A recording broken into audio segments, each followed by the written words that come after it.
Hello, good day, good day.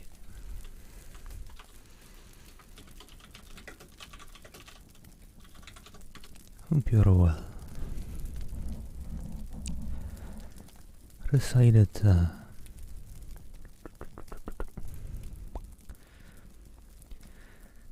just start without me present for once, for a bit.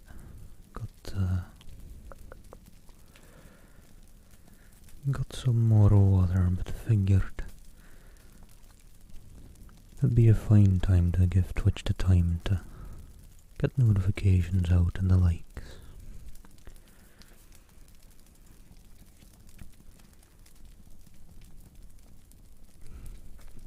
Hello, chicken goblin.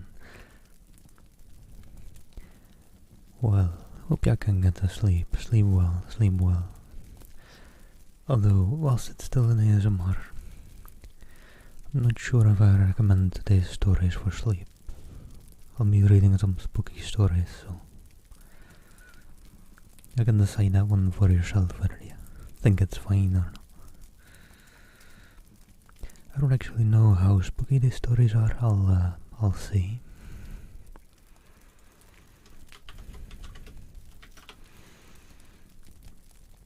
Algernon Blackwood is supposedly quite a good horror writer. I don't know. He'll be fine now.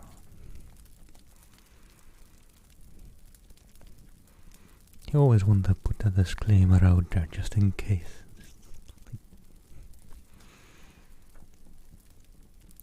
It's in the title plenty enough, so. And hello, Connor and Noah. How do you do? Don't you have an alley to watch?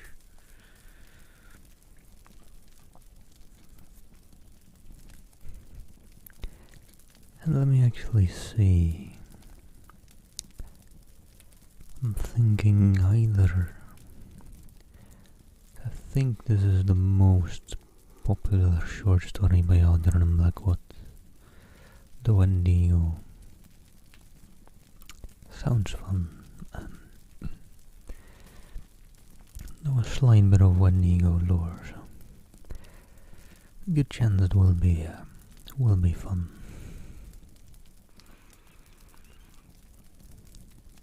Let me have a quick look how long it looks. I mean, it's a short story, not a book, but it's not that short a story. It's more a story. I think that'll go well over an hour, maybe even to watch too. Gonna have to see how many stories I can get through today. Hello, Miss, how do you do? And good luck with the dishes. Take care, take care.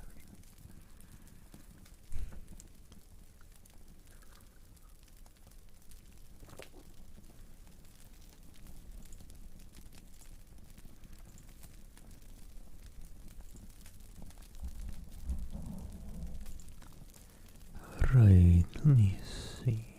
I think I've got everything set up, right?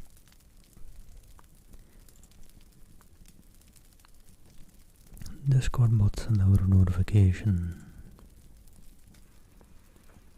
Always try to be curious and weird on that. Yeah, basically. I mean, I know some people just try and make it work anyway, but I don't know. I personally don't go for that.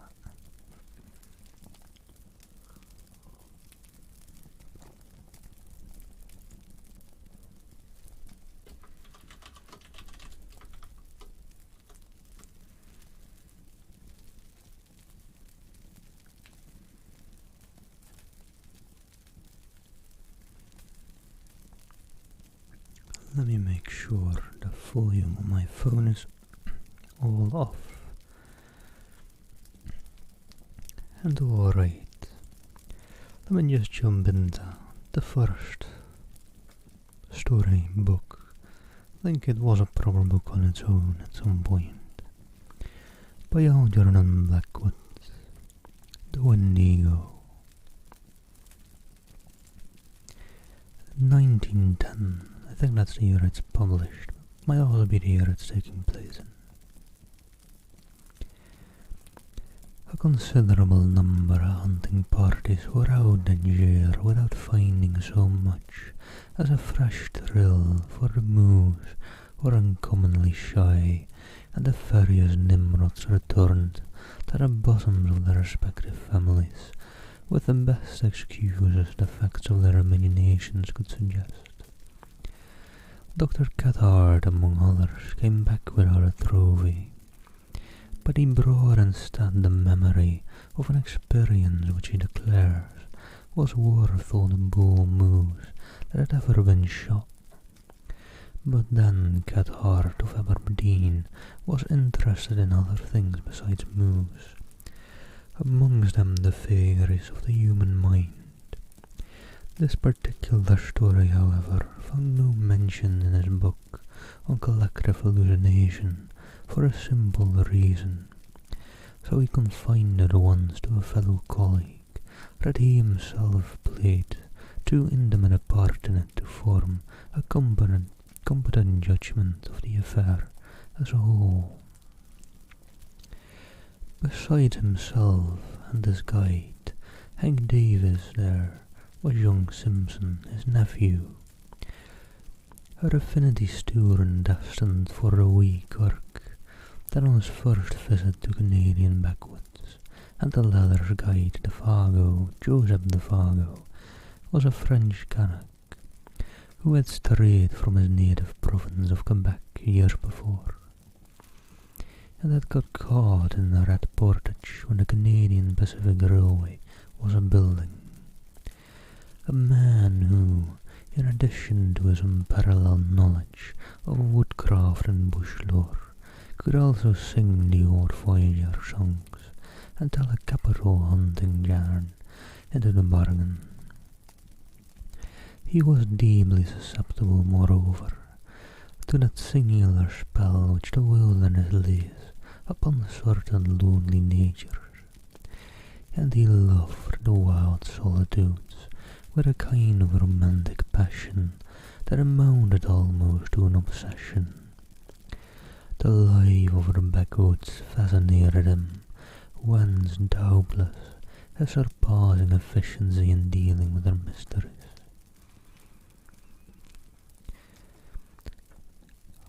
On this particular expedition he was Hank's choice. Hank knew him and swore by him. He also swore at him, just as a Paul might, and since he had a vocabulary of picturesque, if utterly meaningless oaths, the conversation between the two stalwart and hardy woodsmen was often of a rather lively description. This river of expletives, however, Hank agreed to them, a little out of respect for his old hunting boss, Dr. Cathart, whom of course he addressed after the fashion of the country as thou, and also because he understood that young Simpson was already a bit of a partisan. He had, however, one objection to the Fargo, and one only, which was that the French Canadian sometimes exhibited what Hank described as the output of a cursed and dismal mind, meaning apparently that he sometimes was through the type, Latin type, and suffered fits of a kind of silent moroseness, when nothing could induce him to utter speech. The Fargo, that is to say, was imaginative and melancholy, and as a rule it was too long a spell of civilization that induced the attacks, for a few days of the wilderness invariably cured them. Hello, Avery, thank you for keeping me hydrated.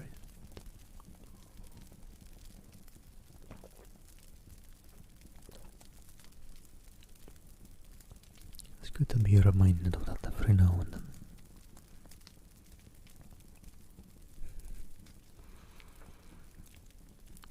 This then was the party of four that found themselves in camp the last week in October of that shy moose year, way up in the wilderness north of that portage.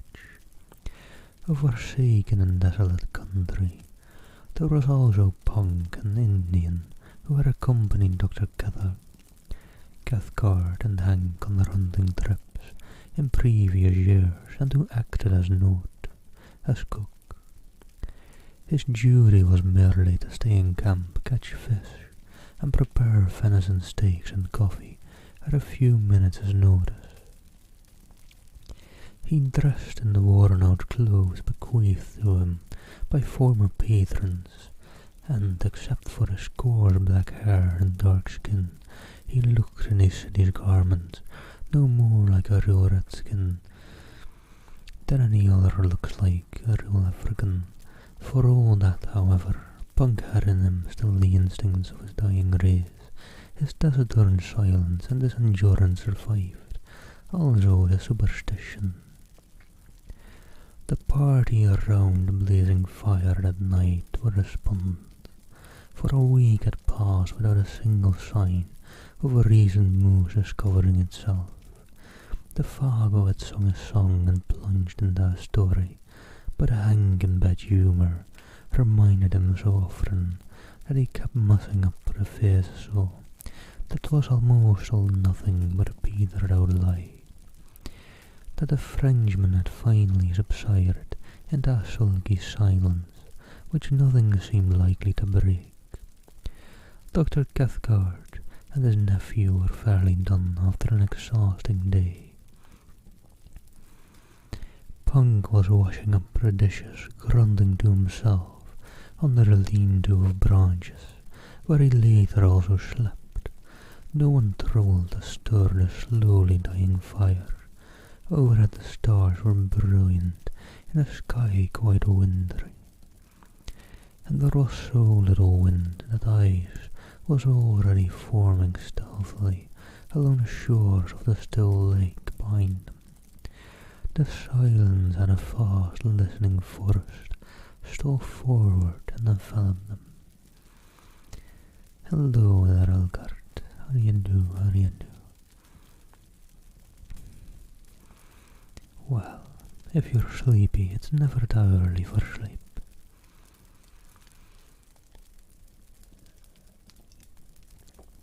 Unless you got things to do that day, then you're in a bit of a pickle, but it's out of situation.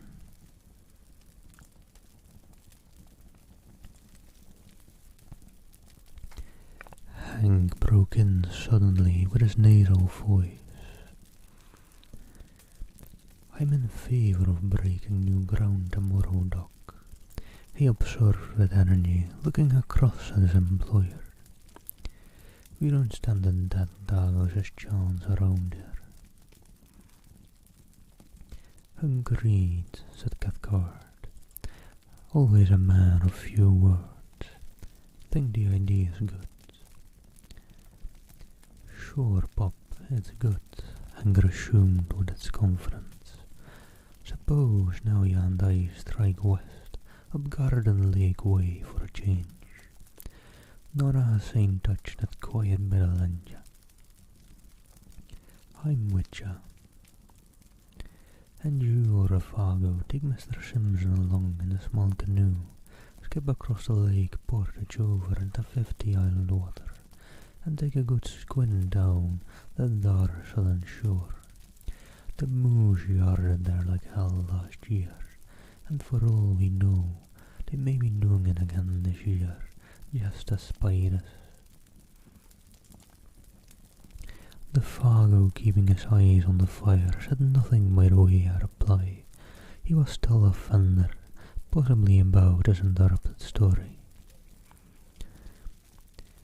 "No one's been up that way this year, and I'll lay me bottom dollar on that," Hank added with emphasis, as though he had a reason for knowing. He looked over at his partner sharply. Better take the little silk tent and stay away a couple of nights," he concluded, as though the matter were definitely settled. For Hank was recognized as general organizer of the hunt and in charge of the party. 'Twas obvious to anyone that the Fargo did not jump at a plan, but his silence seemed to convey something more than ordinary disapproval. And across his sensitive dark face there passed a curious expression like a flash of firelight, not so quickly, however, that the three men had not time to catch it. He funked for some reason, I thought. Simpson said afterwards in the tent he shared with his uncle.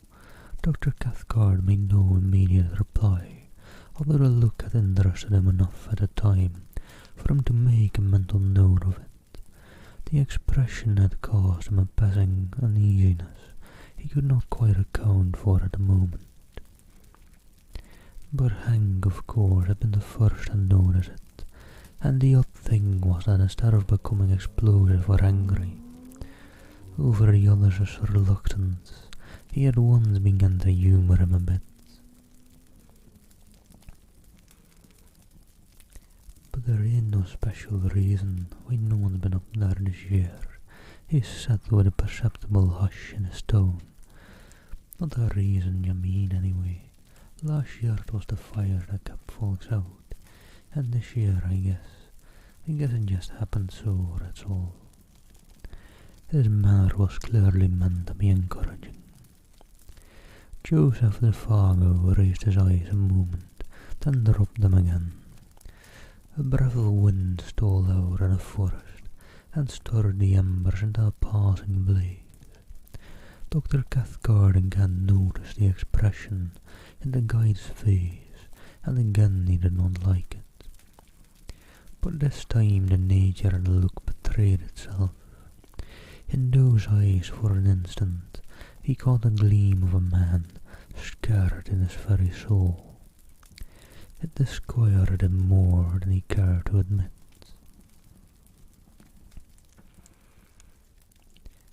"Bad Indians up that way?" he asked with a laugh to ease matters a little, while Simpson, too sleepy to notice the subtle byplay, moved off the bed with a prodigious yawn. Or anything wrong with the country?" he added when his nephew was out of hearing. Hank met his eye with something less than his usual frankness. "He's just scared," he replied good-humourously. "Scared stiff about some old fairy tale, that's all, ain't it, old part?" And he gave the Fargo a friendly kick on the moccasined foot that lay nearest the fire. The Fargo looked up quickly, as from an interrupted reverie. A reverie, however, that not prevented his seeing all that went on about him. "Scared? Nothing," he answered, with a flush of defiance. "There's nothing in the bush that can scare Joseph the Fargo, and don't you forget it." And the natural energy with which he spoke made it impossible to know whether he told the whole truth or only a part of it. Hank turned towards the doctor. He was just going to add something when he stopped abruptly and looked round. A round close behind them in the darkness made all three start. 'Twas old Punk who had moved up from his lean-to, where I talked and now stood there just beyond the circle of firelight, listening. "And hello there, Malumi. How do you do? Hope you're well. Good day."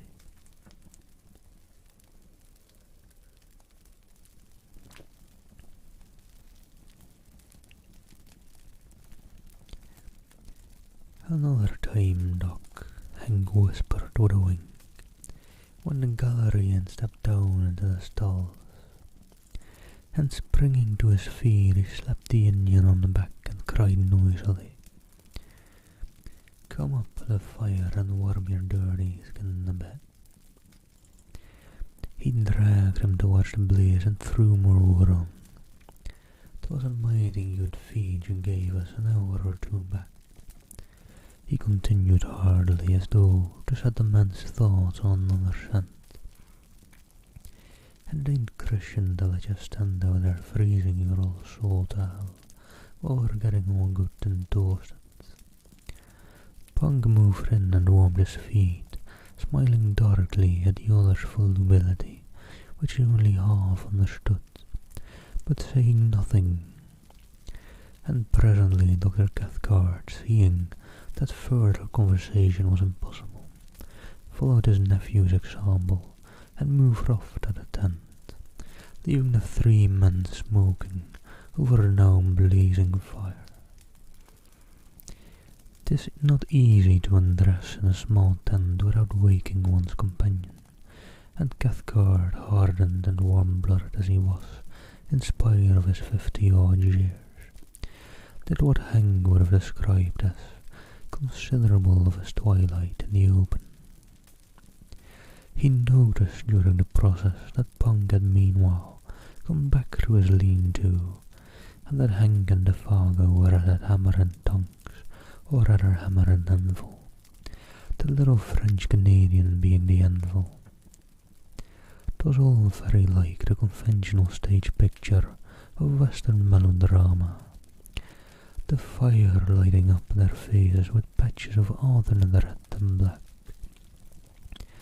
Defago in slouch hat and moccasins in the part of the Badlands villain, Hank open-faced and headless, without a reckless fling of his shoulders, the honest and deceived hero, and old Punk eavesdropping in the background, supplying the atmosphere of mystery. The doctor smiled as he noticed the details, but at the same time something deep within him, he hardly knew what, shrank a little, as though an almost imperceptible breath of warming had to touch the surface of his soul and was gone again, before he could seize it. Probably it was traceable to that scared expression he had seen in the eyes of Defago. Probably, for this hint of fugitive emotion, otherwise escaped, is usually so keen analysis. Defago, he was vaguely aware, might cause trouble somehow. He was not as steady a guy as Hank, for instance. Further than that he could not get. "Hello there, Fix-Through. How do you do? Hope you're well."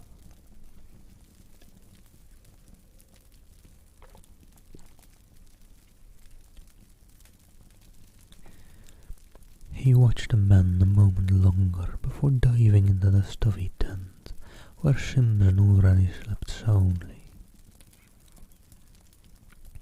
Hanky saw was swearing like a sailor out on a boat, but was the swearing of affection. The ridiculous oaths flew freely now that the cause of their obstruction was asleep. Presently he put his arm almost tenderly upon his comrade's shoulder, and they moved off together into the shadows, where our tent stood faintly glimmering. Punk, too, a moment later, followed their example, and disappeared between the odorous blankets in the opposite direction.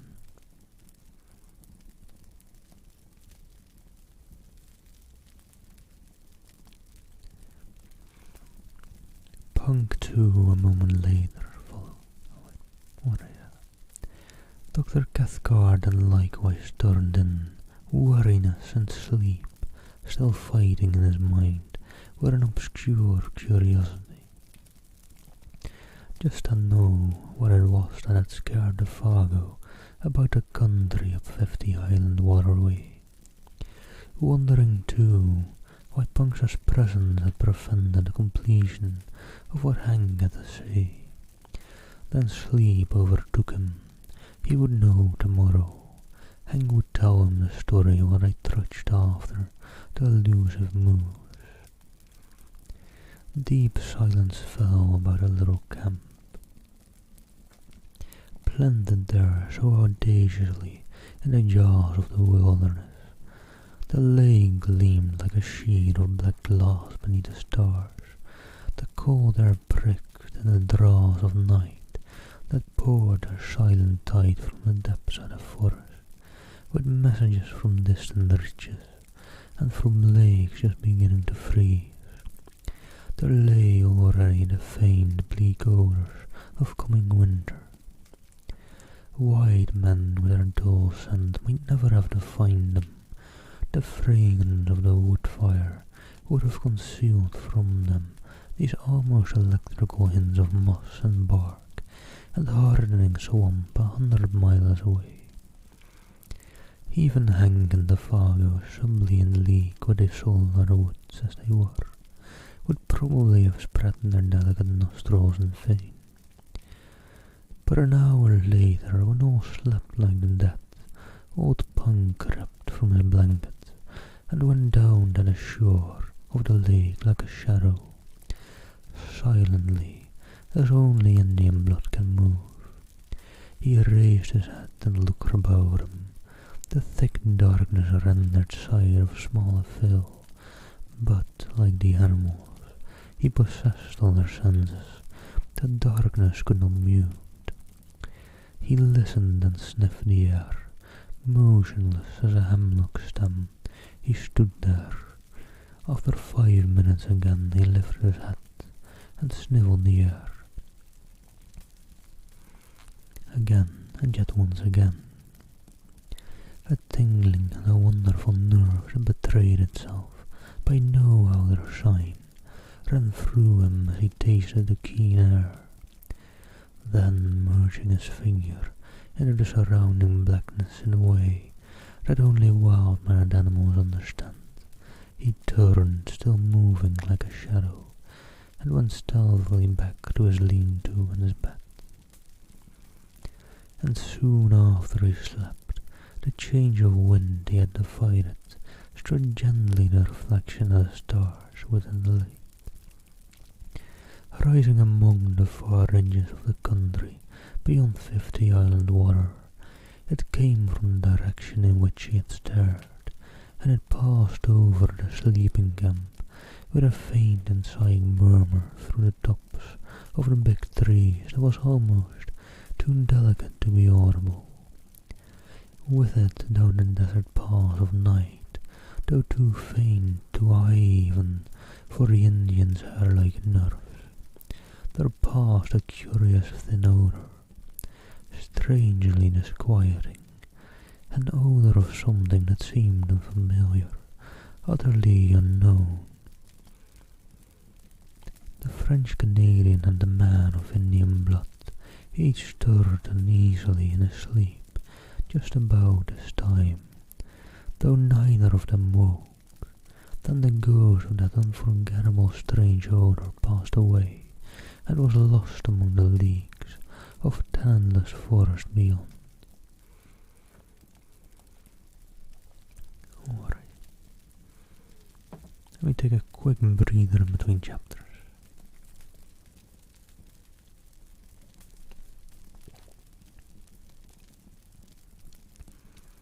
Just resting my breath for a second.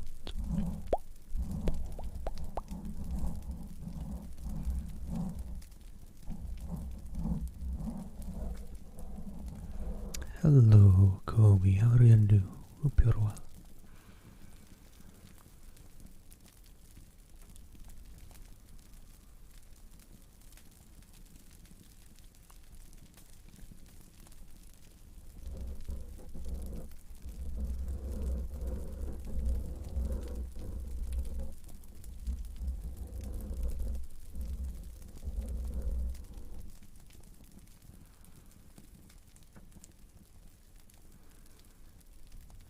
Let me quickly search something as well.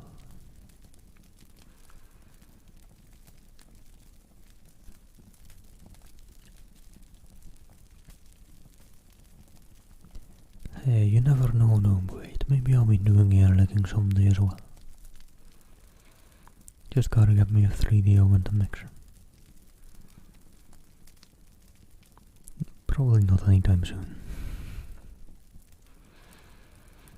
Life would have to take a weird turn for that one.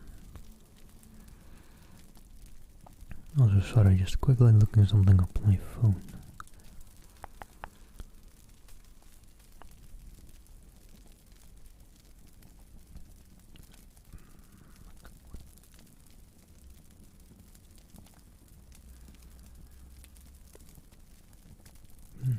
I actually don't know. We'll see. And hello, Kobe. Hello already. Already said hello. Alright.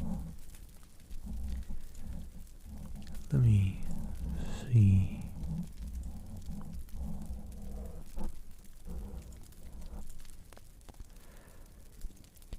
I'll jump on over in the second chapter. Trying to just arrange in my mind as well what was happening so far in the story, so I can give a recap if I ever feel the need. But we'll see. In the morning the camp was a storm before the sun. There had been a light fall of snow during the night, and the air was sharp. Punk had done his duty time betimes, for the owners of coffee and fried bacon reached every tent. All were in good spirits. "Wind shifted," cried Hank vigorously, watching Simpson and his guide, already leading the small canoe. "'Tis across the lake, dead right for you fellers, and the snow'll make bully trails.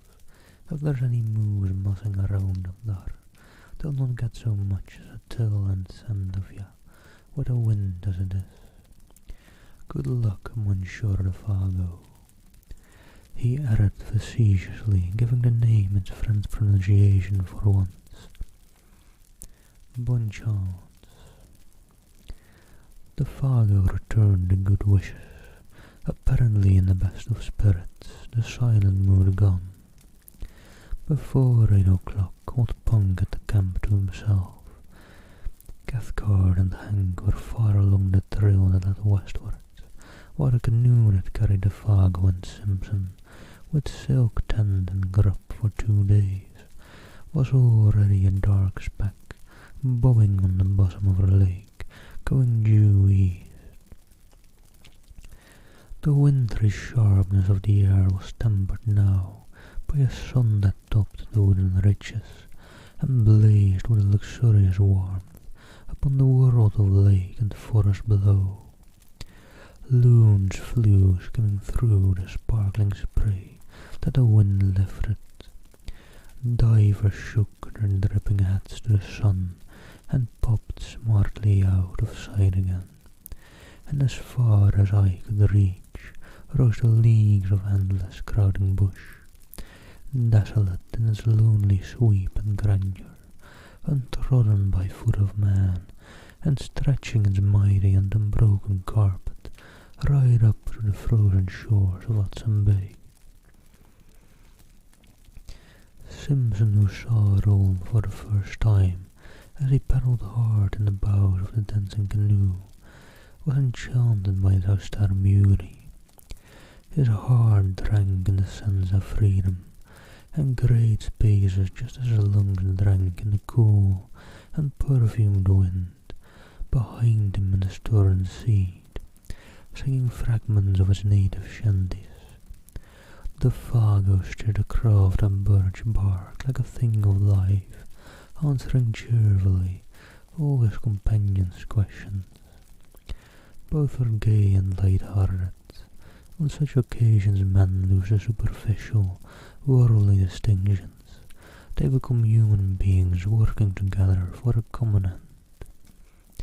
Simpson the employer and the Fargo the employed. Among these primitive forces were simply 2 men, the guider and the guided. Superior knowledge, of course, assumed control, and the younger man fell without a second thought into the quasi-subordinate position. He never dreamed of objecting when the Fargo dropped the Mister and addressed him as, say, Simpson or Simpson Boss, which was invariably the case before they reached the farther shore after a stiff paddle, of 12 miles against a headwind. He only laughed and liked it, then ceased to notice it at all.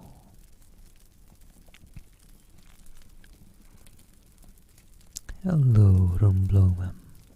And all right. Commonly.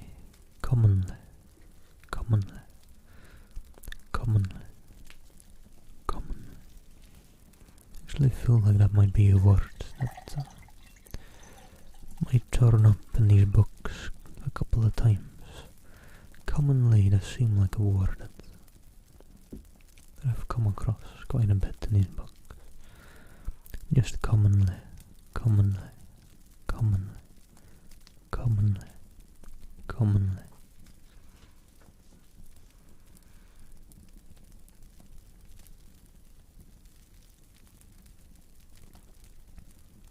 But alright. Let me not take too much away from the reading.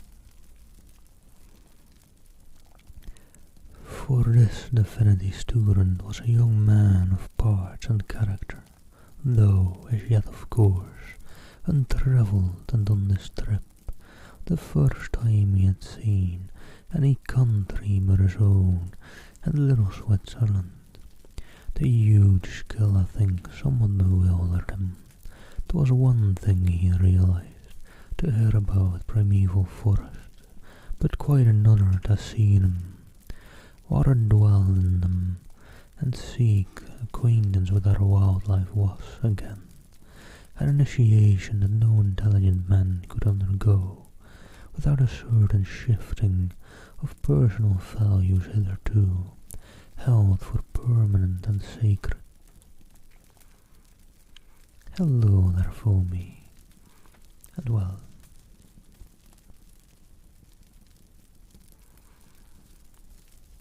It's actually a little cute ghost as well, but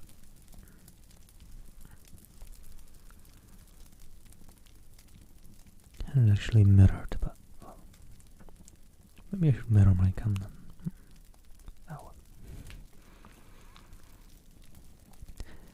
Simpson knew the first faint indication of this emotion when he held the new .303 rifle in his hands and looked along its pair of faultless gleaming barrels. And I don't speak guns, so I don't know what it means when it's a .303 rifle.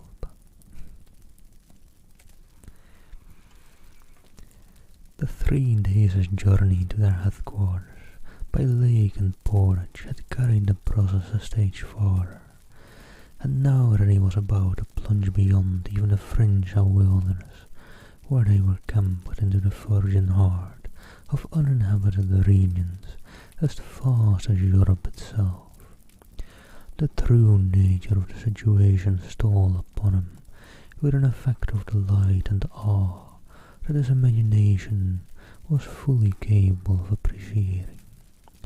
'Twas himself and the Fargo, against a multitude at least, against a Titan.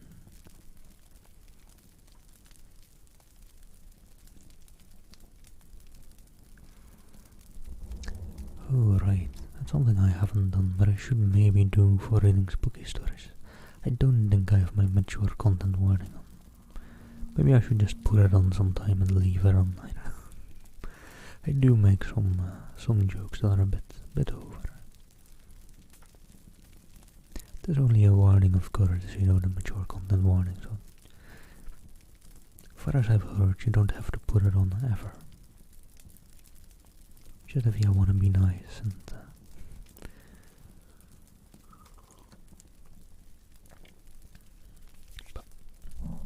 should probably put it on sometime.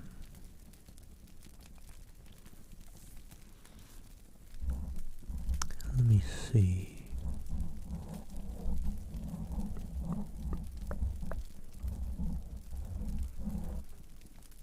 Hello. How was your stream? You went pretty late today as well, didn't you? I think you reached for 20. And welcome, Railers, welcome. Hello, Andrew, and I ate all the food and some textual in Blitzburg. 4 hours, I mean, it actually is kind of short with what you've been doing lately. I've been doing some crazy long streams lately.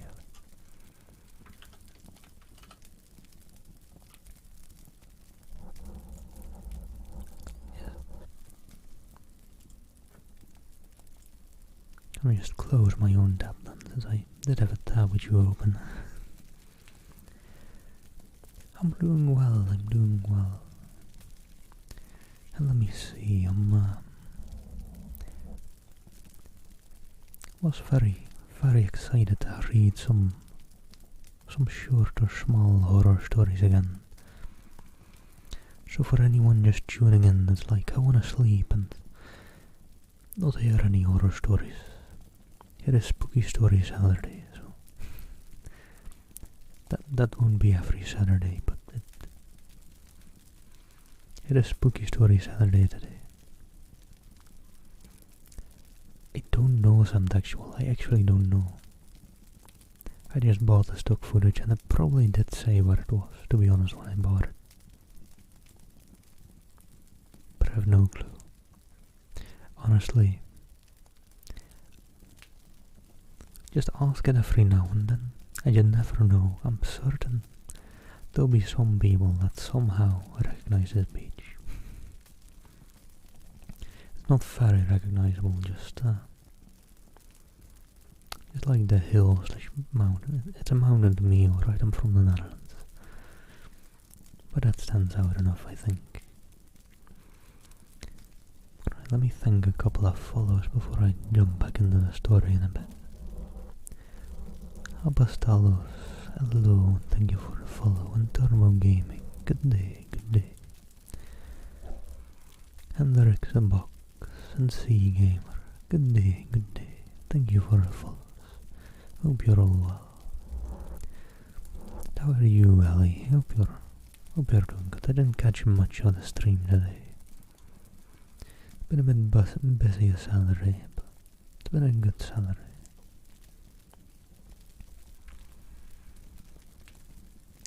And for all the lovely raiders just joining in. I'm currently not all too far into the Wendigo by Algernon Blackwood. There's a group of 4 people, I think it was 4. And they're out hunting, camping. Nowhere near civilization, I think. I don't know.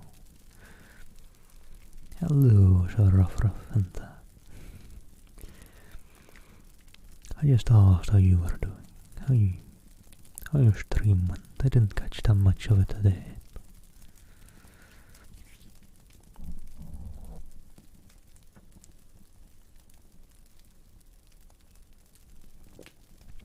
Good.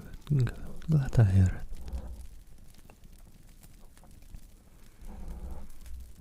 It's probably bedtime now then, right? You usually go to sleep, like, kind of after your streams, basically. Oh, it can be a lot of fun. I mean, especially just a social aspect can be a lot of fun. Oh, a little hike before sleeping in. Sounds good. Enjoy the hike and good luck with waking Trevi up. You may need it. It is Saturday after all. And you seem to need it the last couple of times. But alright. We weren't that far into the story. They were mainly describing the antics around the little hunting camp in the forest.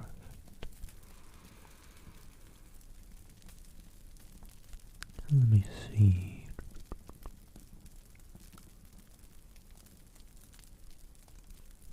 Let me just go back one paragraph, since I think the paragraph I was on was kind of continuing the last paragraph.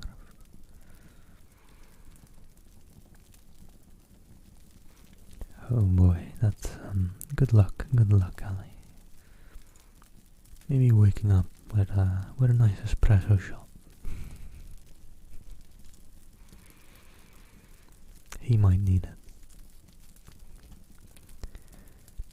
But alright. Simpson knew the first faint indication of his emotion when he held the new 303 rifle in his hand and looked along its pair of faultless gleaming barrels. The 3 days' journey to their headquarters by lake and portage had carried the process a stage farther, and now that he was about to plunge beyond even the fringe of wilderness where they were camped into the virgin heart of uninhabited regions as vast as Europe itself, the true nature of the situation stole upon him with an effect of delight and awe that his imagination was fully capable of appreciating. It was himself and the Fargo against the multitude, at least, against the Titan. The bleak splendours of these remote and lonely forests rather overwhelmed him with a sense of his own littleness, that stern quality of the tangled backwoods, which can only be described as merciless and terrible, rose out of these far blue woods swimming upon the horizon, and the revealed itself. He understood the silent warning. He realized his own utter helplessness. Only the Fargo as a symbol of a distant civilization where man was master stood between him and a pitiless death by exhaustion and starvation.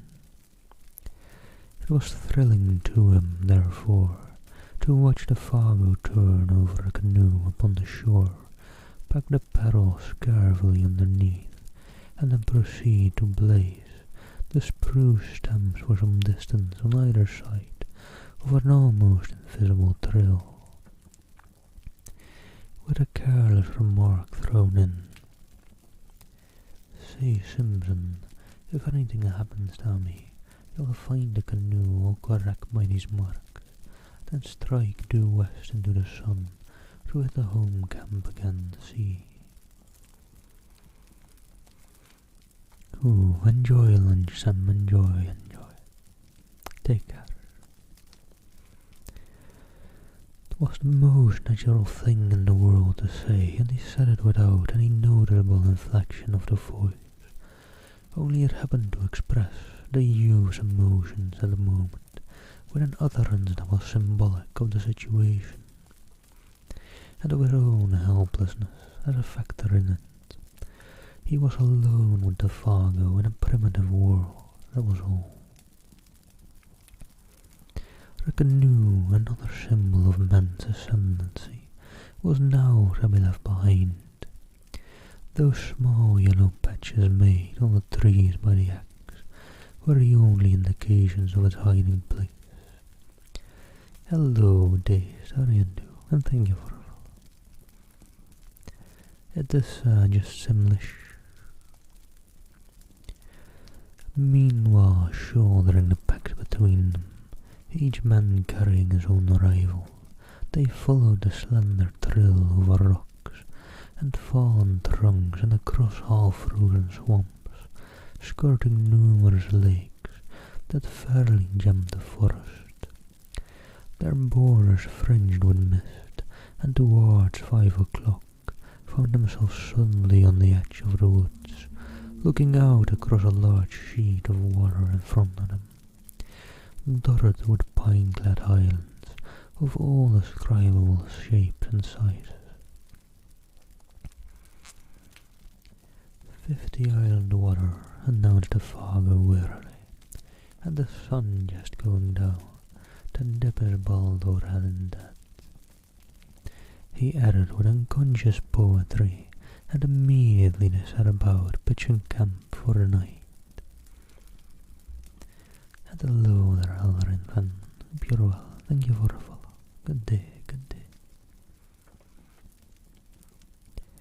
In a very few minutes, under those skillful hands that never made a movement too much or a movement too little, the silk tents stood taut and cozy, the beds of balls and bows really laid, and the brisk cooking fire burned with a minimum of smoke, while a young Scotchman cleaned the fish they had caught rolling behind the canoe. The Fargo guessed he would just as soon take a turn through the bush for indications of moose. They come across a trunk where a been and rubbed horns, he sat as he moved, or feeding on the last of the maple leaves, and he was gone. And hello, man on iron teeth, hope you're well, good day, and thank you for a follow. His small figure melted away like a shadow in the dusk, while Simpson noted with a kind of admiration how easily the forest absorbed him into itself. A few steps it seemed, and he was no longer visible. Yet there was a little underbrush hereabouts. The trees stood somewhat apart, well spaced, and in the clearings grew silver birch and maple, spear-like and slender, against the immense stems of spruce and hemlock.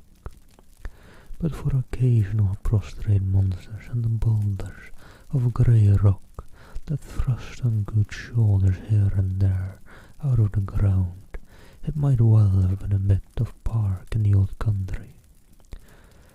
Almost one might have seen in it a hand of man, a little to the right, however, beyond the great burned section, miles in extent, proclaiming its real character, brûlée as it is called, where the fires of the previous year had raged for weeks, and the blackened stumps now rose gaunt and ugly, bereft of branches like gigantic machetes stuck into the ground, savage and desolate beyond words. The perfume of charcoal and the rain-soaked ashes still hung faintly about. And hello there, Meadow Fairy. Hope you're doing well, and thank you so much for the reason. Good day to you. How do you do? How was your stream? I think I saw. I went live basically when I went to bed, like 2 a.m. my time, maybe a bit later. I think I woke up to a notification. Or well, I know I woke up to multiple notifications on my phone, but I think you were in there. Alright. And yeah, if any of you don't already follow the lovely Meadow Fairy, go give her a follow. And sleep well. Have a nice and lovely look. The dusk rapidly deepened, the glades grew dark, the crackling of the fire and the wash of little waves along the rocky lake shore were the only sounds audible. The wind had dropped with the sun, and in all that vast world of branches nothing stirred. Any moment, it seemed, the woodland gods, who are to be worshipped in silence and loneliness, might stretch their mighty and terrific outlines among the trees. In front, through doorways In front, through doorways pillared by huge straight stems, lay the stretch of 50 island water, a crescent-shaped lake, some 15 miles from tip to tip, and perhaps 5 miles across where they were camped. A sky of rose and saffron, more clear than any atmosphere Simpson had ever known, still dropped its pale streaming fires across the waves, were the islands 100 surely, rather than 50, floated like the ferry barks of some enchanted fleet, fringed with pines, whose crests fingered most delicately the sky. They almost seemed to move upwards, as the light faded, about to weigh anchor and navigate the pathways of the heavens, instead of the currents of their native and desolate lake. And hello, Ashnobot. Hope you're well, and thank you for the follow. Good day, good day.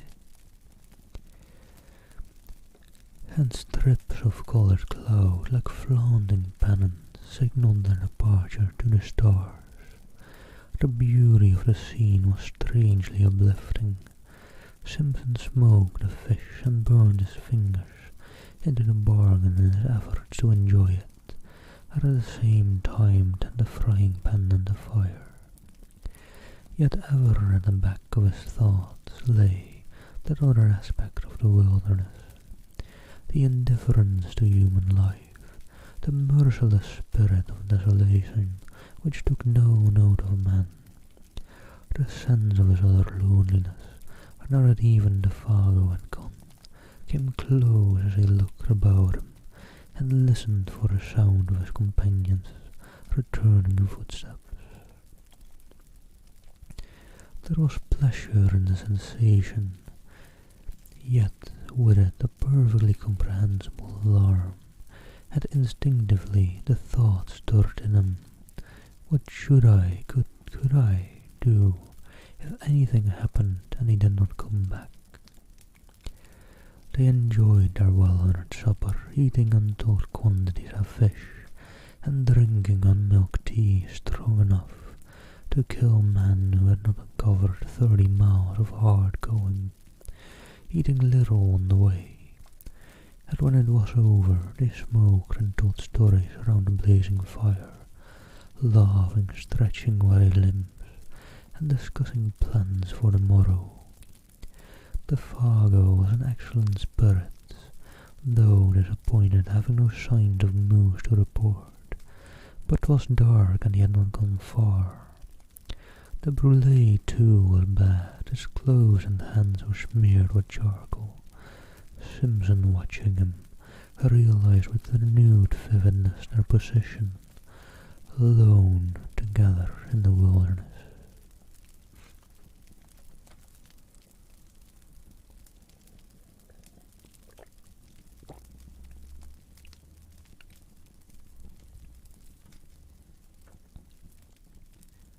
The Fargo, he said presently. These woods, you know, are a bit too big to feel quite at home in, to feel comfortable in, I mean, eh? He merely gave expression to the mood of the moment. He was hardly prepared for the earnestness, the solemnity even, with which the guide took him up. "You have hit it right, Simpson, boss," he replied, fixing his searching brown eyes on his face. "And that's the truth, sure, there's no end to them, no end at all." Then he added in a lower tone as if to himself, "There's lots found out that had gone plumb to pieces."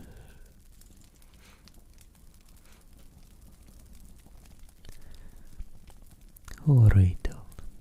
E.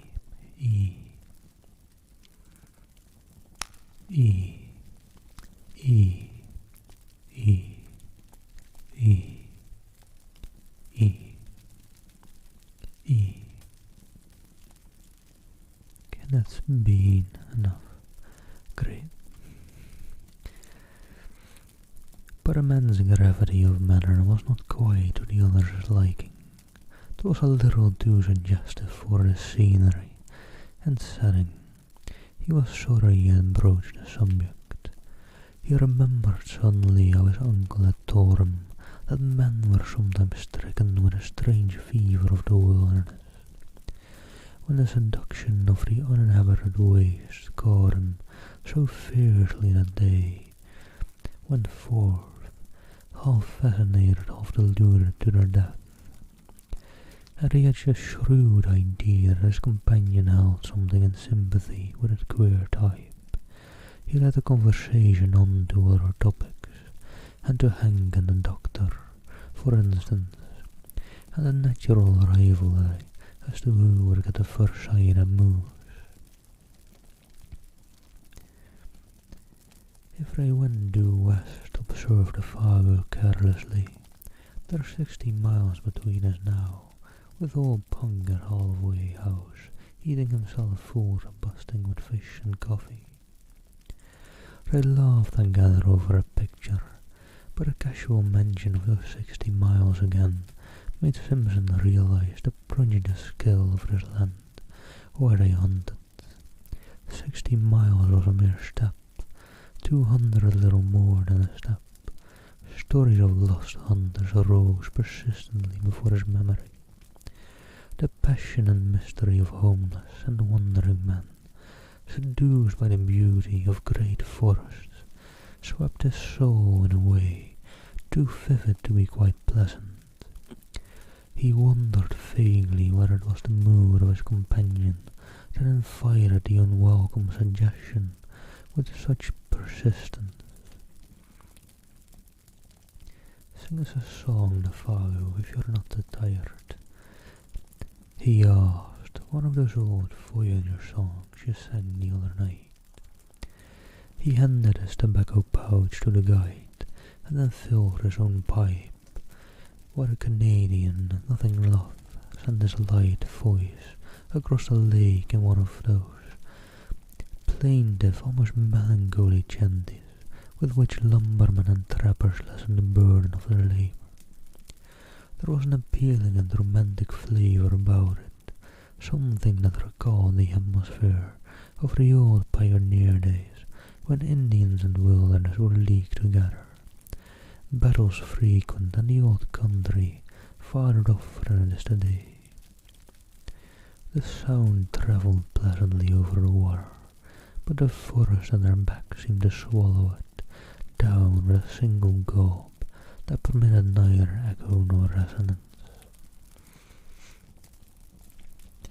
It was in the middle of the third verse that Simpson noticed something unusual, something that brought his thoughts back with a rush from faraway scenes. A curious change had come into the man's voice, even before he knew what it was. Uneasiness caught him, and looking up quickly he saw that the Fargo, though still singing, was peering about him into the bush, as though he heard or saw something. His voice grew fainter, dropped to a hush, then ceased altogether. The same instant, with a movement amazingly alert, he started to his feet and stood upright, sniffing the air, like a dog scenting game.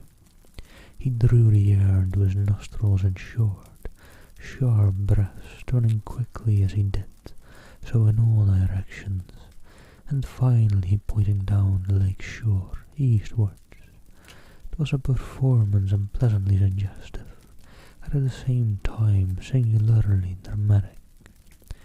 Simpson's heart fluttered disagreeably as he watched it. Oh, and boy, thank you for a follow as well. Good day, good day.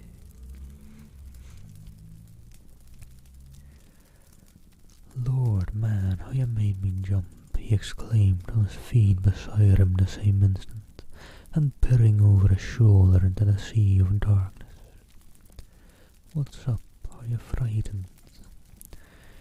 Even before the question was out of his mouth, he knew it was foolish, for any man with a pair of eyes in his head could see the Canadian had turned white, down to his very gills. Not even the sunburn and the glare of the fire could hide that. The student felt himself trembling a little, weakish in the knees. What's up? He repeated quickly. Do you smell moose or anything queer, anything wrong? He lowered his voice instinctively.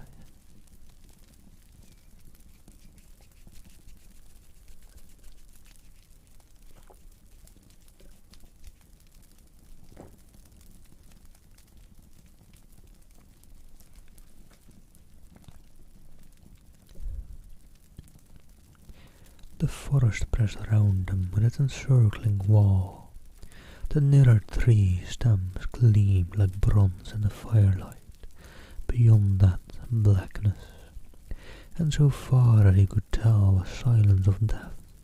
Just behind them a passing puff of wind lifted a single leaf, looked at it, then laid it softly down again without disturbing the rest of the covey.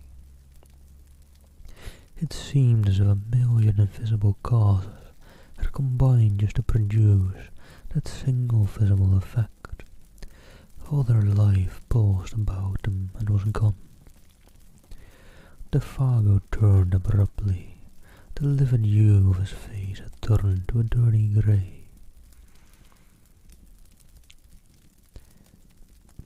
"I never said I heard or smelled nothing," he said slowly and empathetically, in an oddly altered voice that conveyed somehow a touch of defiance. "I was only taking a look around, so to speak. It is always a mistake to be too previous with your questions." Then he asked suddenly with obvious effort in his more natural voice, "Have you got the matches, Boss Simpson?" and proceeded to light the pipe he had filled just before he began to sing. Without speaking another word, they sat down again by the fire, the Fargo changing his sight so that he could face the direction the wind came from, for even a tenderfoot could tell that. The Fargo changed his position in order to hear and smell all there was to be heard and smelled, and since he now faced the lake with his back to the trees, it was evidently nothing in the forest that had sent so strange and sudden a warning to his marvelously trained nerves.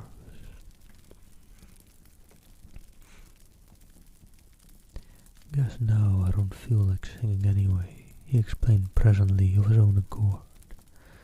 "That song kinder brings back memories that's troublesome to me. I never ought have begun it. It sets me on imagining things, see." Clearly the man was still fighting with some profoundly moving emotion. He wished to excuse himself in the eyes of the other, but the explanation, and that it was only a part of the truth, was a lie, and he knew perfectly well that Simpson was not deceived by it. For nothing could explain away the livid terror that had dropped over his face while he stood there sniffing the air, and nothing, no amount of blazing fire or chatting on ordinary subjects, could make that camp exactly as it had been before. The shadow of an unknown horror, naked if unguessed, that had flashed for an instant in the face and gestures of the guide, had also communicated itself vaguely, and therefore more prominently to his companion. The guide's visible efforts to dissemble the truth only made things worse. Moreover, to add to the younger man's uneasiness, was the difficulty, nay, the impossibility, he felt, of asking questions, and also his complete ignorance as to the cause. Indians, wild animals, forest fires, all these, he knew were wholly out of the question. His imagination searched vigorously, but in vain.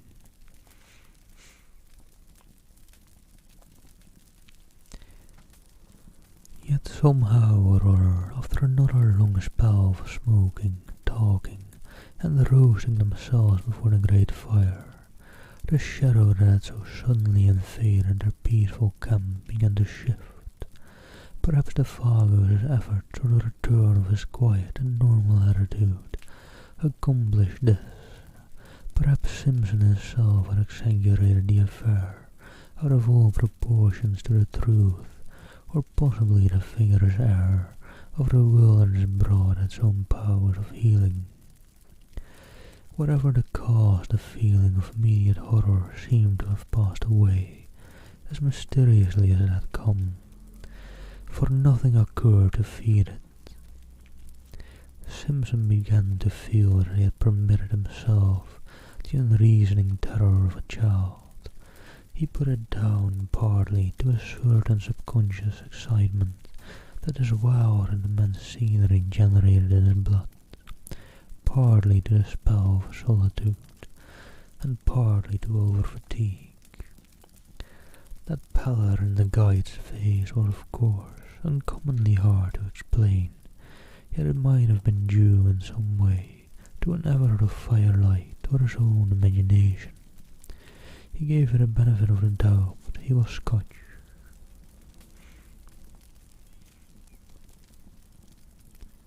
Hello there, secret whispers. How do you do? How do you do? Good day to you. Thank you for the follow. Or have a nice lurk if you prefer that.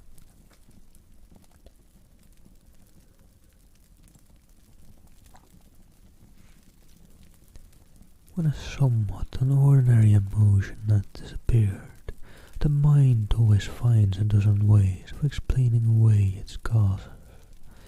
Simpson lit the last pipe and tried to laugh to himself. On getting home to Scotland, it would make a good story, quite a good one at that.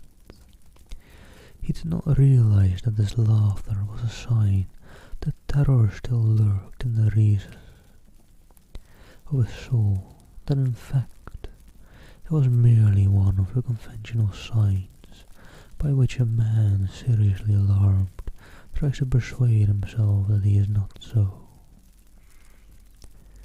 And hello, Lorry Keat and Amarath. Thank you for the follows. Hope you're well.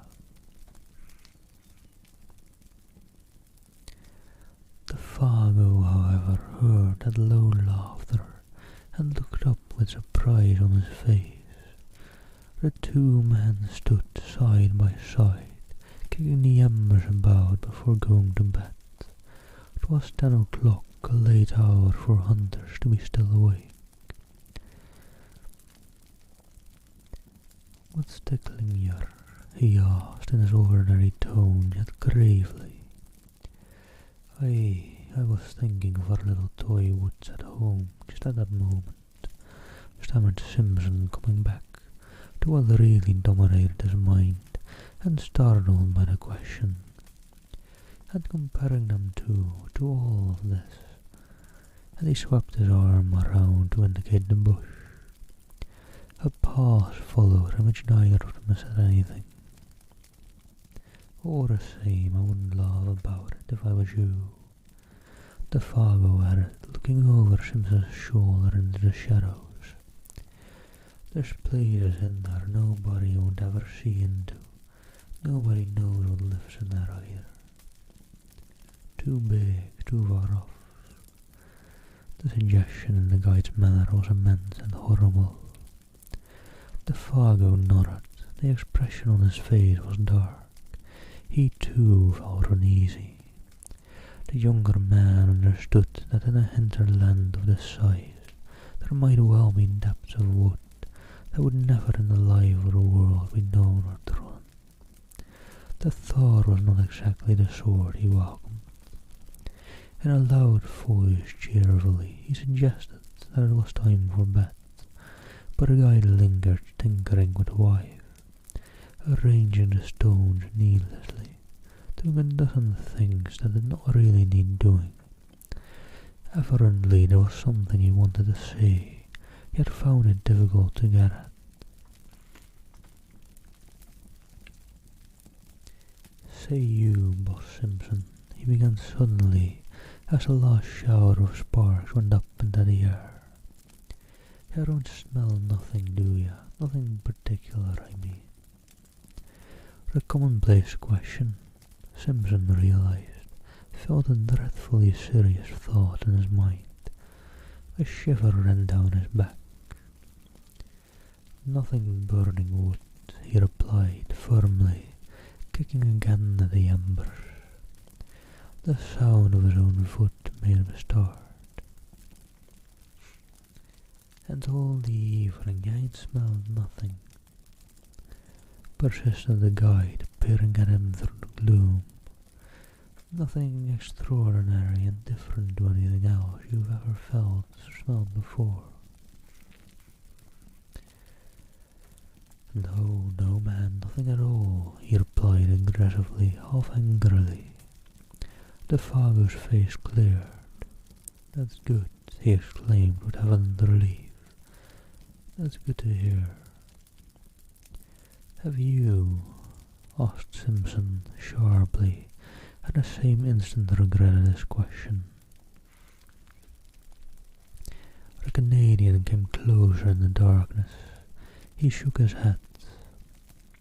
I guess not, he said, though without overwhelming conviction. It must have been just that song of mine that did it. It's a song they sing in lumber camps and godforsaken places like it, when they're scared that Wendigo is somewhere around, doing a bit of swift travelling. And what's the Wendigo, pray? Simpson asked quickly, irritated because he could not prevent that sudden shiver of nerves.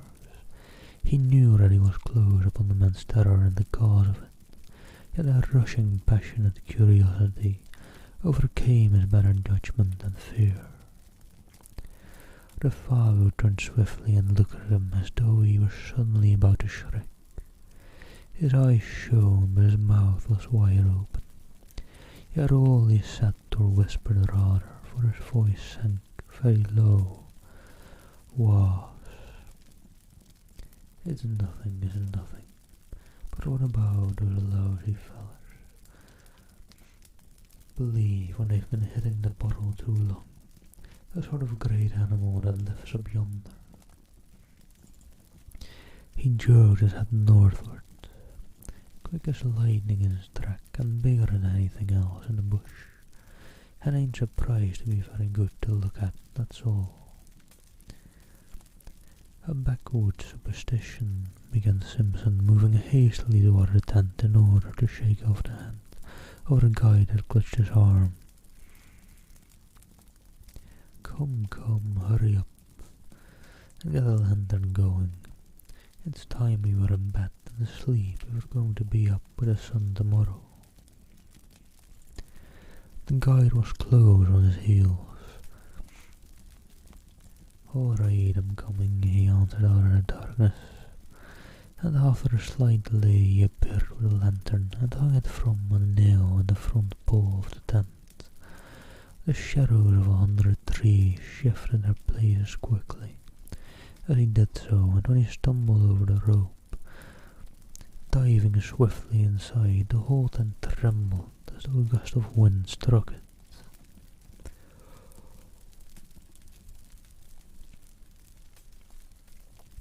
The two men lay down without undressing upon their beds of soft balsam boughs, cunningly arranged inside. All was warm and cozy, but outside the world of crowding trees pressed close about them, marshalling their million shadows. And smothering the little tent that stood there like a wee white shell facing the ocean of tremendous forest. Between the two lonely figures within, however, there pressed another shadow that was not a shadow from the night. It was a shadow caused by the strange fear, never wholly exorcised, that had leaped suddenly upon the Fargo in the middle of his singing. And Simpson, as he lay there, watching the darkness through the open flap of the tent, ready to plunge into the fragrant abyss of sleep, knew first that unique and profound stillness of a primeval tent, of a primeval forest when no wind stirs, and when the night has weight and substance that enters into the soul to bind the veil about it. Then sleep took him. Alright, let me take a quick breather in between chapters here. Let me see, how many chapters does it have actually? I figured it wasn't this a short story. It wasn't going to be that short. Starting chapter 3 in a bit. Oh, chapter 3 is really short though. But there's 4 and 5. Chapter 6. 7. And there's an 8. Maybe I'll reach 10. 9. No, 9 chapters. Whereas a couple are pretty short and there's some with a bit more. Alright. Might only do this book today and then actually. This book and then some bedtime stories after to shake off the spooky scariness of this story.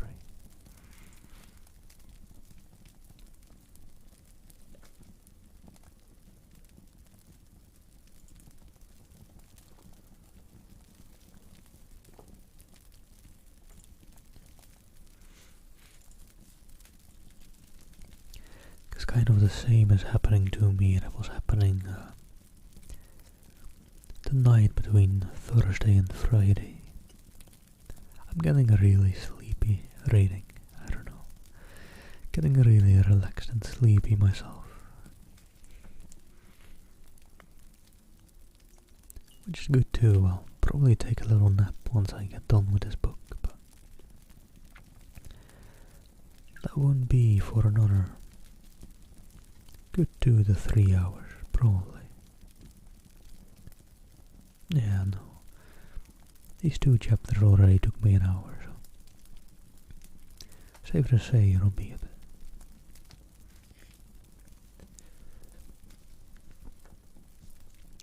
Alright.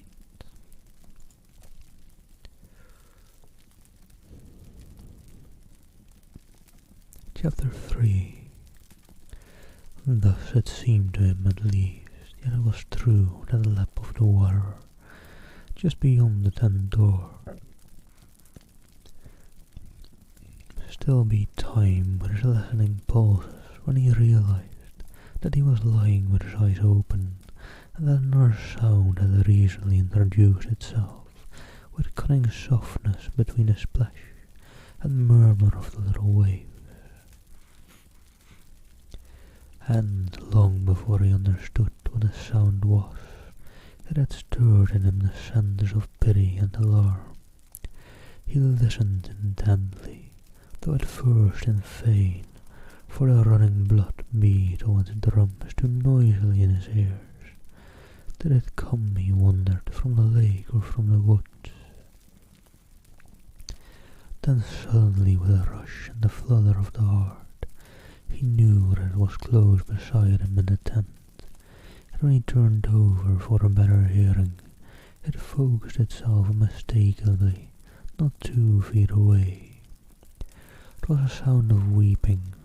The Fago upon a bed of branches was sobbing in the darkness as though his heart would break. The blankets evidently stuffed against his mouth to stifle it. And his first feeling, before he could think or reflect, was the rush of a poignant and searching tenderness. This intimate human sound heard amid the desolation about him woke pity. It was so incongruous, so pitifully incongruous, and so vain. Tears in this vast and cruel wilderness of what a fill. He thought of a little child crying in mid-Atlantic. Then, of course, with fuller realization and the memory of what had come before, came the descent of the terror upon him, and his blood ran cold.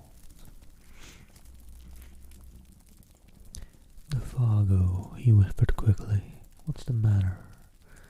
He tried to make his voice very gentle. "Are you in pain, unhappy?" There was no reply, but a sound ceased abruptly. He stretched his hand out and touched him. The body did not stir. "Are you awake? For it occurred to him that the man was crying in his sleep. Oh wait, sorry, that was still Simpson, I guess. Are you cold? He noticed that his feet, which were uncovered, projected beyond the mouth of the tent. He spread an extra 4 of his own blankets over them. The guide had slipped down in his bed, and the branches seemed to have been dragged with him. He was afraid to pull the body back again for fear of waking him. 1 or 2 tentative questions he ventured softly, but though he waited for several minutes, there came no reply, nor any sign of movement. Presently he heard his regular and quiet breathing, and putting his hand again gently on the breast, felt a steady rise and fall beneath. "Let me know if anything's wrong," he whispered, "or if I can do anything. Wake me at once if you feel queer." He hardly knew what to say. He lay down again, thinking and wondering what it all meant. The Fargo, of course, had been crying in his sleep. Some dream or other had afflicted them. Yet never in his life would he forget that pitiful sound of sobbing, and the feeling that the whole outer wilderness of woods listened. His own mind busied itself for a long time with the recent events, of which this took its mysterious place as one. And though his reason successfully argued away all unwelcome suggestions, a sensation of uneasiness remained, resisting ejection, very deep-seated, peculiar beyond the ordinary. "See you later, it's a bit day, or a bit days. Take care. I'm glad you enjoy. Sleep well. Good night."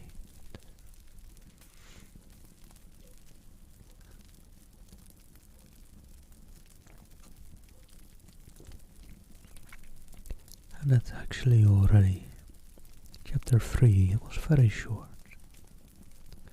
A short, small,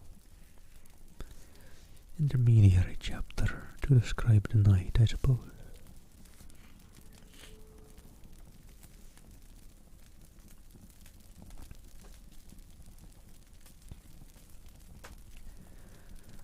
And chapter 4, but sleep in the long run proves greater than all emotions.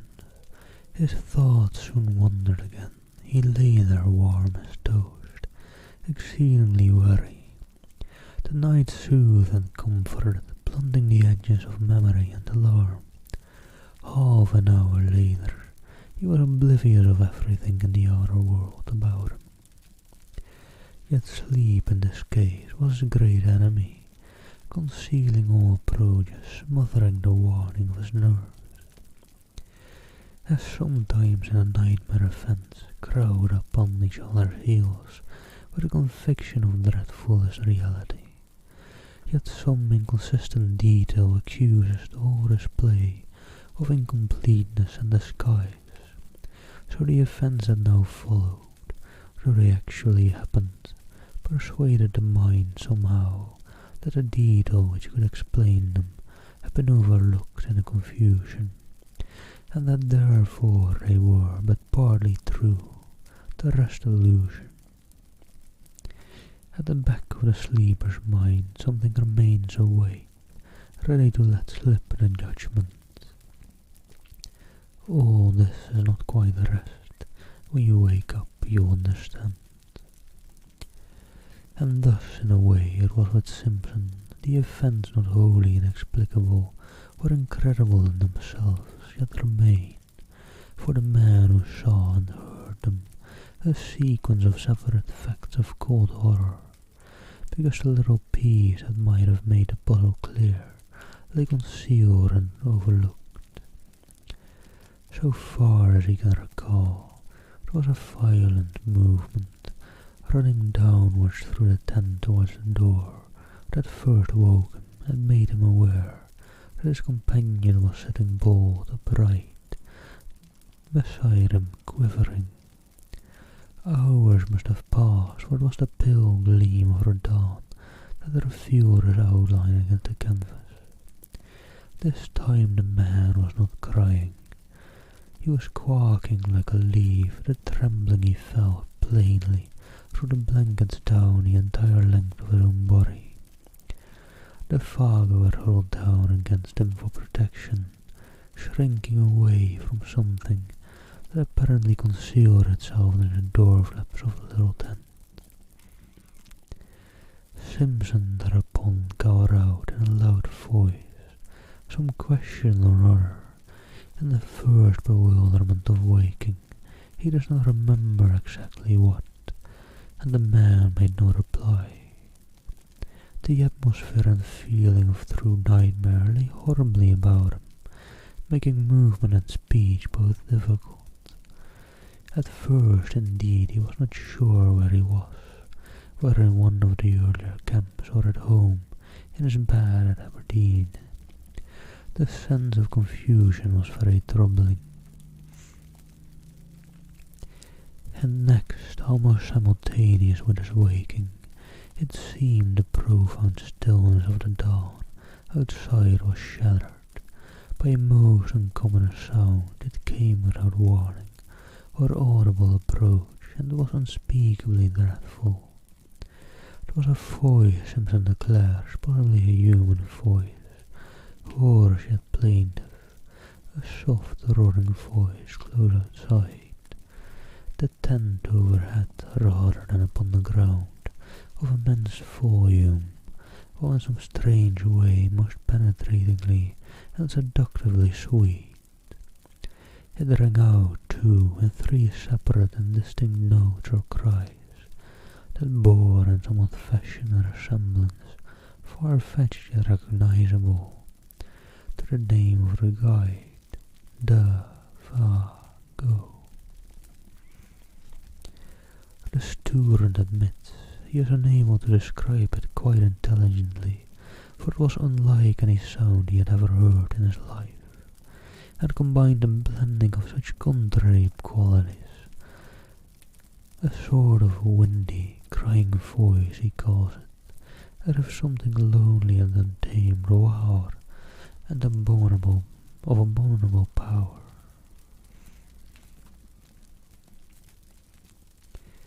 And even before it ceased, dropping back into a great gulf of silence, the guide beside him had sprung to his feet with an answering though unintelligible cry.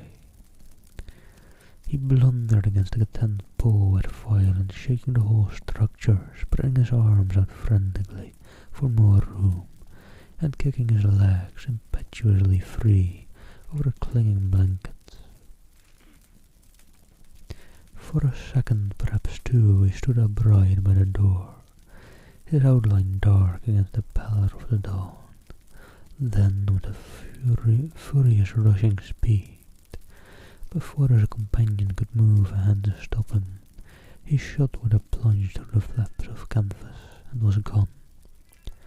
And as he went, so astonishingly fast that the voice could actually be heard dying in the distance, he called aloud, in tones of anguished terror that at the same time held something strangely like the frenzied exultation of the light. Oh, oh, my feet of fire, my burning feet of fire, oh, oh, this higher and fiery speed. And then the distance quickly buried it, and a deep silence of very early morning descended upon the forest as before.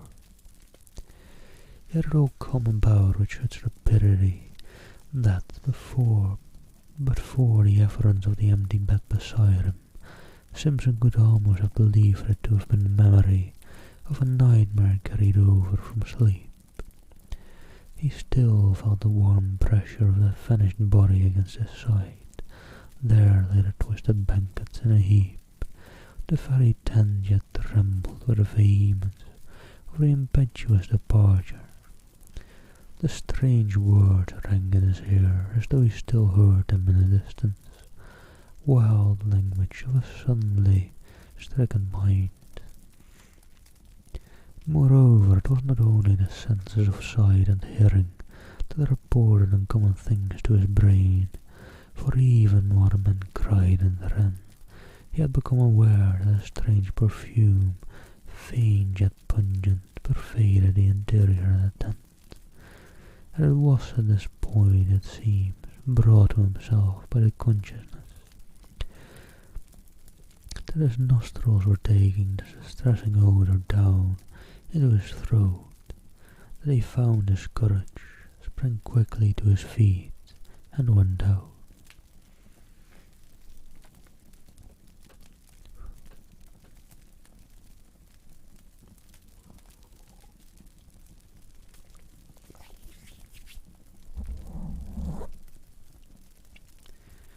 The grey light had dawned and dropped, cold and glimmering, between the trees that filled the scene tolerably well.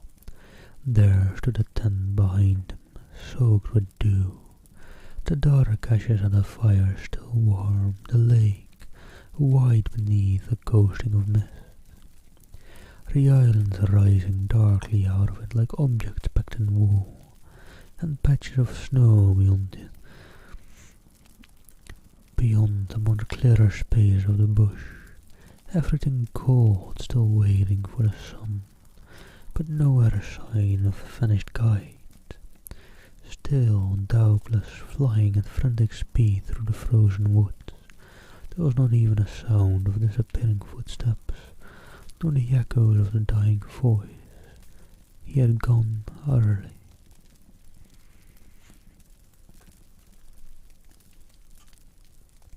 There was nothing but a sense of his recent presence so strongly left behind about the camp and this penetrating, all-pervading odour. And even this was now rapidly disappearing in its turn. In spite of his exceeding mental perturbation, Simpson struggled hard to detect its nature and define it, but the ascertaining of an elusive scent, not recognized subconsciously and at once, is a very subtle operation. And he felt it was gone before he could properly seize or name it. Approximate description even seems to have been difficult, for it was unlike any smell he knew. Acrid rather, not unlike the odour of a lion, he thinks, yet softer and not wholly unpleasing, with something almost sweet in it that reminded him of the scent of decaying garden leaves. Earth and the myriad nameless perfumes that make up the odour of a big forest. Yet the odour of lions is the phrase with which they usually sums it all up. Alright, hold on.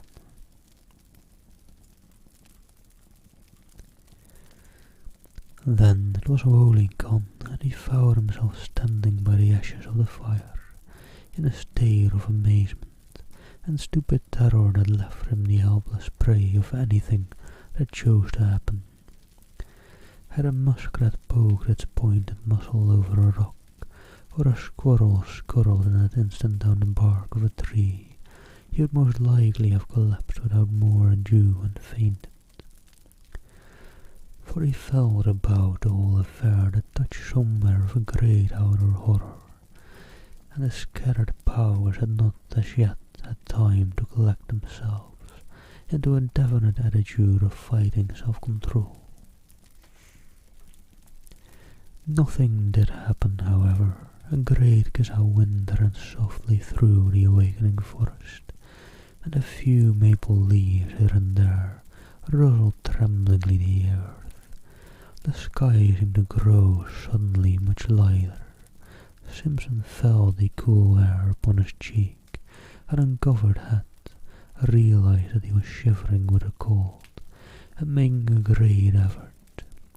Realized next that he was alone in the bush, and that he was called upon to take immediate steps to find and succor his vanished companion. Make an effort accordingly he did, though an ill-calculated and futile tall one, with that wilderness of trees about him, the sheath of water cutting him off behind, and the horror of that wild cry in his blood. He did what any other inexperienced man would have done, in similar bewilderment, he ran about, without any sense of direction, like a frantic child, and called loudly, without ceasing the name of her guide. The Fargo, he yelled, and the trees gave him back the name as often as he shouted, only a little softened. The Fargo. He followed the trail and it lay a short distance across the patches of snow, and then lost it again, where the trees grew too thickly for snow to lie. He shouted till he was hoarse, until the sound of his own voice, and all that an answering and listening world began to frighten him. Hold on one second.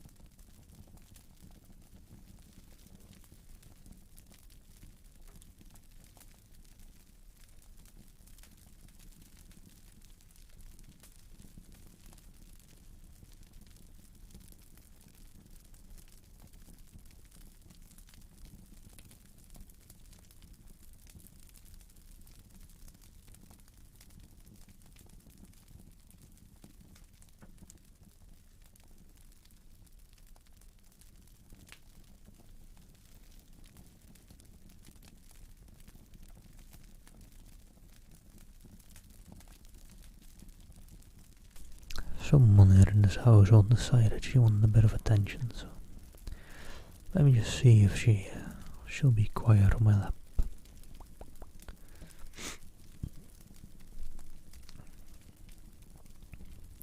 Let me see, where was I before she started meowing? Simpson's confusion increased in direct ratio to the violence of his efforts. His distress became formidably acute, till at length his exertions defeated their own object, and from sheer exhaustion he headed back to the camp again. It remains a wonder that he ever found his way. It was with great difficulty, and only after numberless false clues, that he at last saw the white tent between the trees, and so reached safety. Exhaustion then applied its own remedy, and he grew calmer. He made the fire and breakfasted, hot coffee and bacon put a little sense and judgment into him again, and he realized that he had been behaving like a boy. He now made another and more successful attempt to face the situation collectedly, and the nature naturally plucky coming to his assistance, he decided that he must first make as thorough a search as possible, failing success in which he must find his way into the home camp as best as he could and bring help. And this was what he did, taking food, matches and rifle with him, and a small axe to blaze the trees. Against his return journey he set forth. It was 8 o'clock when he started, the sun shining over the tops of the trees and sky without cloud. Pinned to a stake by the fire, he left a note in case the Fargo returned while he was away. This time, according to a careful plan, he took a new direction, intending to make a wide sweep that must sooner or later cut into indications of the guide's trail. And before he had gone a quarter of a mile, he came across the tracks of a large animal in the snow, and beside it the lighter and smaller tracks of what were beyond question human feet, the feet of the Fargo. The relief he had at once experienced was unnatural, though brief, for at first sight he saw in these tracks a simple explanation of the whole matter. These big marks had surely been left by a bull moose that, wind against it, had blundered upon the camp and uttered its singular cry of warning and alarm the moment its mistake was apparent. The Fargo in whom the hunting instinct was developed to the point of uncanny perfection had scented the brute coming down the wind hours before. His excitement and disappearance were due, of course, to this. And hello, chump. Thank you for the follow, and thank you for keeping me hydrated. And hey, Samwars. Thank you. Glad you're enjoying.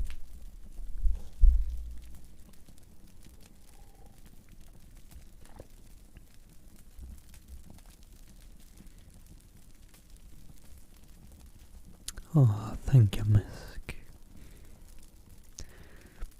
And nice that you're done with work. Enjoy your rest of your day. Enjoy your weekend if you have any. Oh, hold on. There's someone trying to jump off, man. There we go. Just wanted to mute for that.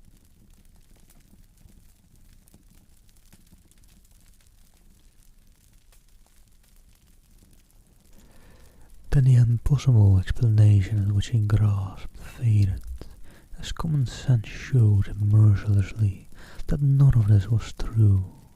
No guide, much less a guide like the Fargo, could have acted in so irrational a way, going off even without his rival.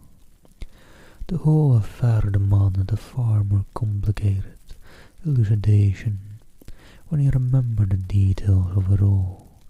The cry of terror, the amazing language, the grey face of horror when his nostrils first caught the new odour, the muffled sobbing in the darkness, and for this too now came back to him dumbly the man's original aversion for this particular bit of country. Besides, now that he examined them closer, these were not the tracks of a bull moose at all. Hank had explained to him the outline of a bull's hoofs, of a cow's or calf's too, for that matter. He had drawn them clearly on a strip of birch bark, and these were wholly different. They were big, round, ample, and with no pointed outline of sharp hoofs. He wondered for a moment whether bear tracks were like that. There was no other animal he could think of, for caribou did not come so far south at this season, and even if they did, would leave hoof marks. They were ominous signs, these mysterious writings left in the snow by the unknown creature that had lured a human being away from safety, and when he coupled them in his imagination with that haunting sound that broke the stillness of the dawn, a momentary dizziness shook his mind, distressing him again beyond belief. He felt the threatening aspect of it all, and stooping down to examine the marks more closely, he caught a faint whiff of that sweet yet pungent odour that made him instantly straighten up again, fighting a sensation almost of nausea. Then his memory played him another evil trick. He suddenly recalled those uncovered feet projecting beyond the edge at a tent, and the body's appearance of having been dragged towards the opening. The man shrinking from something by the door when he woke later, the details now beating against his trembling mind with concerted attack. They seemed to gather in those deep spaces of the silent forest about him, where the host of trees stood waiting, listening, watching to see what he would do. The woods were closing around him. With the persistence of true pluck, however, Simpson went forward, following the tracks as best he could, smothering these ugly emotions that sought to weaken his will. He blazed innumerable trees as he went, ever fearful of being unable to find the way back, and calling aloud at intervals of a few seconds the name of the guide. The dull tapping of the axe upon the massive trunk trunks, and the unnatural accents of his own voice became at length sounds that he even dreaded to make, dreaded to hear, for he drew attention without ceasing to his presence and exact whereabouts. And if it were really the case that something was hunting himself down in the same way that he was hunting down another, with a strong effort he crushed the thought at the instant it rose. It was the beginning, he realized, of a bewilderment utterly diabolical in kind that would speedily destroy him.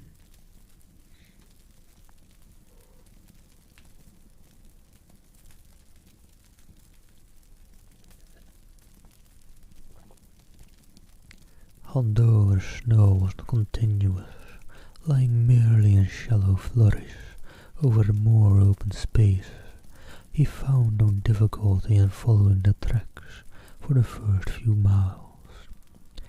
They went straight as a ruled line wherever the trees permitted. The stride soon began to increase in length, till it finally assumed proportions that seemed absolutely impossible for any ordinary animal to have made. Like huge flying leaps they became.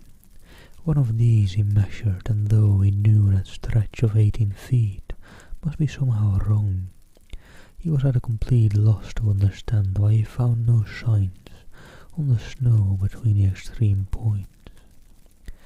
But what perplexed him even more, making him feel his vision had gone utterly awry, was that the farther stride increased in the same manner, and finally covered the same incredible distances. It looked as if the great beast had lifted him with it, and carried him across these astonishing intervals. Simpson, who was much longer in a limp, found that he could not compass even half the stretch by taking a running jump. And hello, Sambars, thank you for the berries, thank you so much. Glad you're enjoying it, glad to hear.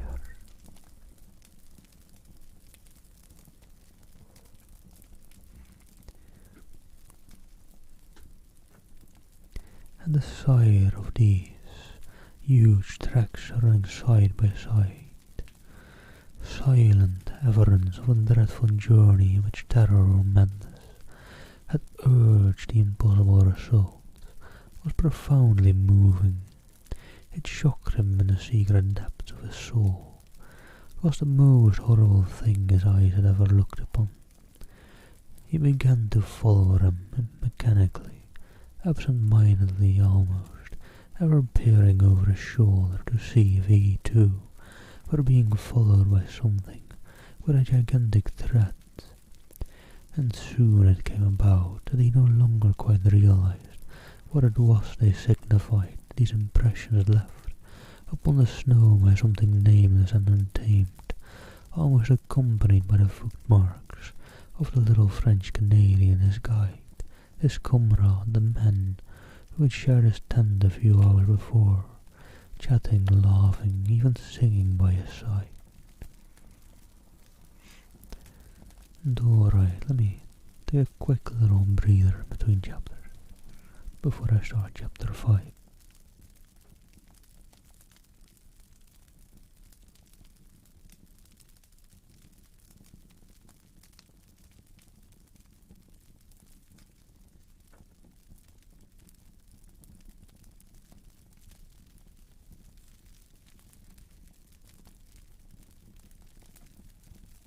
Let me get someone back on my lap. I don't know. I think she wants attention. But she jumped back off it earlier too. And thank you for the 3 more berries, Sambars. Thank you so much. Much love to you all.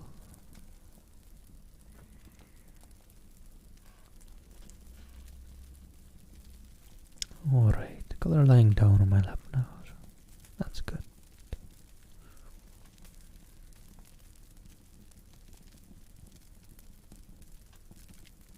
Should mean she won't be too much a troublemaker anymore.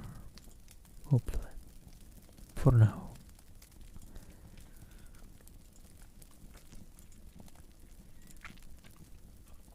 And alright, let me do chapter 5 and take a bit longer break in there. Grab a cup of tea actually. I haven't had tea in a bit, but a tea with honey would be good. And then jump into chapter 6 after that break there. But for now, chapter 5, it's a bit shorter a chapter. For a man of his years and experience, only a canny Scot, perhaps grounded in common sense and established in logic, could have preserved even that measure of balance that his youth somehow or other did manage to preserve through the whole adventure. Otherwise, two things he presently noticed, while forging pluckily ahead, must have sent him headlong back to the comparative safety of his tent, instead of only making his hands close more tightly upon his rifle stock, while his heart trained for the weak work sent a wordless prayer winging its way to heaven. Both tracks he saw had undergone a change, and this change, so far as it concerned the footsteps of the man, was in some undesirable manner appalling. And hello there, Buck Chef and Foxy, or Fozzie, thank you for the follows, hope you're well. It was in the bigger tracks he first noticed this, and for a long time he could not quite believe his eyes. Was it the blown leaves that produced all effects of light and shade, or did the dry snow drifting like finely ground rice about the edges cast shadows and highlights? Or was it actually the fact that the great marks had become faintly coloured? For round about the plunging hole of the animal there now appeared a mysterious reddish tinge that was more like an effect of light than of anything that dyed the substance of snow itself. Every mark had it, and had it increasingly, this indistinct fiery tinge that painted a new touch of ghastliness into the picture. But when, wholly unable to explain or to credit it, he turned his attention to the other tracks to discover if they too bore similar witness, he noticed that these had meanwhile undergone a change that was infinitely worse and charged with far more horrible suggestion. For in the last 100 yards or so he saw that they had grown gradually into the semblance of the parent trap. Imperceptible the change had come about, yet unmistakably it was hard to see where the change first began.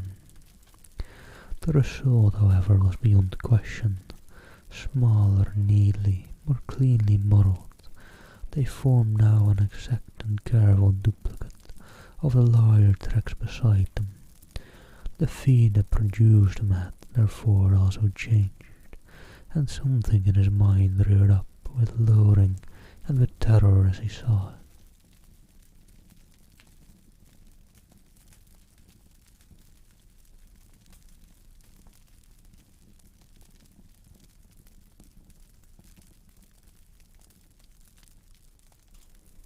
Someone's being a naughty cat. She's just meowing, I don't know why. Jumping off my lap when I put her on there though. Sorry if it's quite on. Let me put her back on my lap. She's usually more silent at least. Never mind, she went to lie down. Fine. Simpson for the first time hesitated, and ashamed of his alarm and indecision, took a few hurried steps ahead.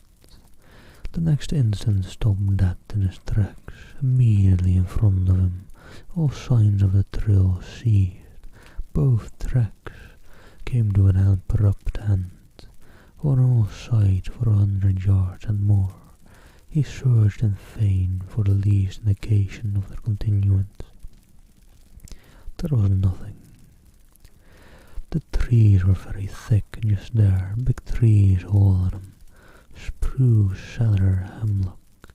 There was no underbrush. He stood, looking about him. all distraught, bereft of any power of judgment. Then he set to work to search again and again and yet again, but always with the same result, nothing. The feet had printed the surface of the snow thus far had now apparently left the ground. And it was in that moment of distress and confusion that the whip of terror laid its most nicely calculated lash about his heart. It dropped with deadly effect upon the sorest spot of all, completely unnerving him. He had been secretly dreading all the time that it would come, and come it did. Far overhead, muted by great height and distance, strangely thin and wailing, he heard the crying voice of the father, the guide. The sound dropped upon him out of that still, wintry sky with an effect of dismay and terror. Unsurpassed, the rival fell to his feet. He stood motionless an instant, listening as it were with his whole body, then staggered back against the nearest tree for support, disorganized hopelessly in mind and spirit. To him at that moment it seemed the most shattering and dislocating experience he had ever known, so that his heart emptied itself over all feeling whatsoever as by sudden draught. Ho, ho, this fiery height, oh my feet of fire, my burning feet of fire, ran in far beseeching accents of indescribable appeal, this void of anguish down the sky. Once it called and silenced through a listening wilderness of trees. And Simpson, scarcely knowing what he did, presently found himself running wildly to and fro, searching, calling, tripping over roots and boulders, and flinging himself in a frenzy of undirected pursuit after the caller. Behind the screen of memory and emotion with which experience filled a fence, he plunged distracted and half deranged, picking up false lights like a ship at sea. Terror in his eyes and heart and soul, for the panic of the wilderness had called to him in that far voice, the power of untamed distance, the enticement of the desolation that destroys. He knew in that moment of the pains of someone hopelessly and irretrievably lost, suffering the lust and the fill of a soul in the final loneliness. A vision of the father eternally hunted, driven and pursued across the sky, fastest of those ancient forests, fled like a flame across the dark ruin of his thoughts. It seemed ages before he could find anything in the chaos of his disorganized sensations to which he could anchor himself steady for a moment and think. The cry was not repeated. His own hoarse calling brought no response. The inscrutable force of the wow had summoned their victim beyond recall and held him fast. Yet he searched and caught, it seems, for hours afterward, for it was late in the afternoon, when at length he decided to abandon a useless pursuit and return to his camp on the shores of 50 Island Water. Even then he went with reluctance, that crying voice still echoing in his ears. With difficulty he found his arrival, and the homeward thrill, the concentration necessary to follow the badly blazed trees, and the biting hunger that gnawed helped to keep his mind steady. Otherwise, he admits, the temporary aberration he had suffered might have been prolonged to the point of positive disaster. Gradually the ballast shifted back again, and he regained something that approached his normal equilibrium. But for all that, the journey through the gathering dusk was miserably haunted. He heard innumerable following footsteps, voices that laughed and whispered, and saw fingers crouching behind trees and boulders, making signs to one another for a concerted attack. The moment we had paused, the creeping murmur of the wind made him start and listen. He went stealthily, trying to hide where possible, and making as little sound as he could. The shadows of the woods, hitherto protective or covering merely, had now become menacing, challenging, and the apparently in his frightened mind masked a host of possibilities that were all the more ominous for being obscure. The presentiment of a nameless doom lurked ill-concealed behind every detail of what had happened. It was really admirable how he emerged victor in the end.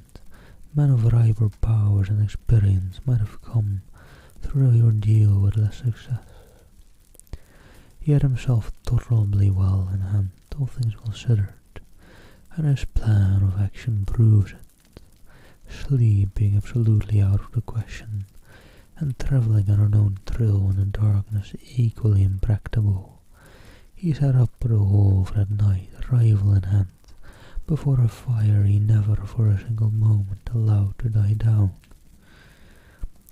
The severity of the haunted vigil marked his soul for life, but it was successfully accomplished, and with the very first signs of dawn he set forth upon the long return journey to the home camp to get help. As before, he left a written note to explain his absence and to indicate where he had left a plentiful cache of food and matches, though he had no expectation that any human hands would find them. How Simpson found his way alone by the lake and forest might well make a story in itself, for to hear him tell it is to know the passionate loneliness of soul that a man can feel when the wilderness holds him in the hollow of its illimitable hands and laughs. It is also to admire his indomitable pluck.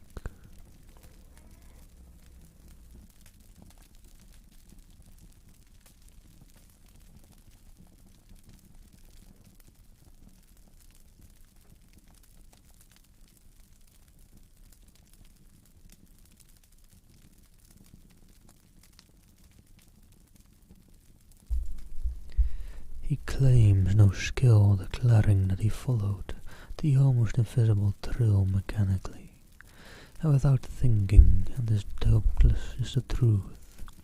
He relied upon the guiding of the unconscious mind, which is instinct, perhaps too some sense of orientation, known to animals and primitive men, may have helped as well.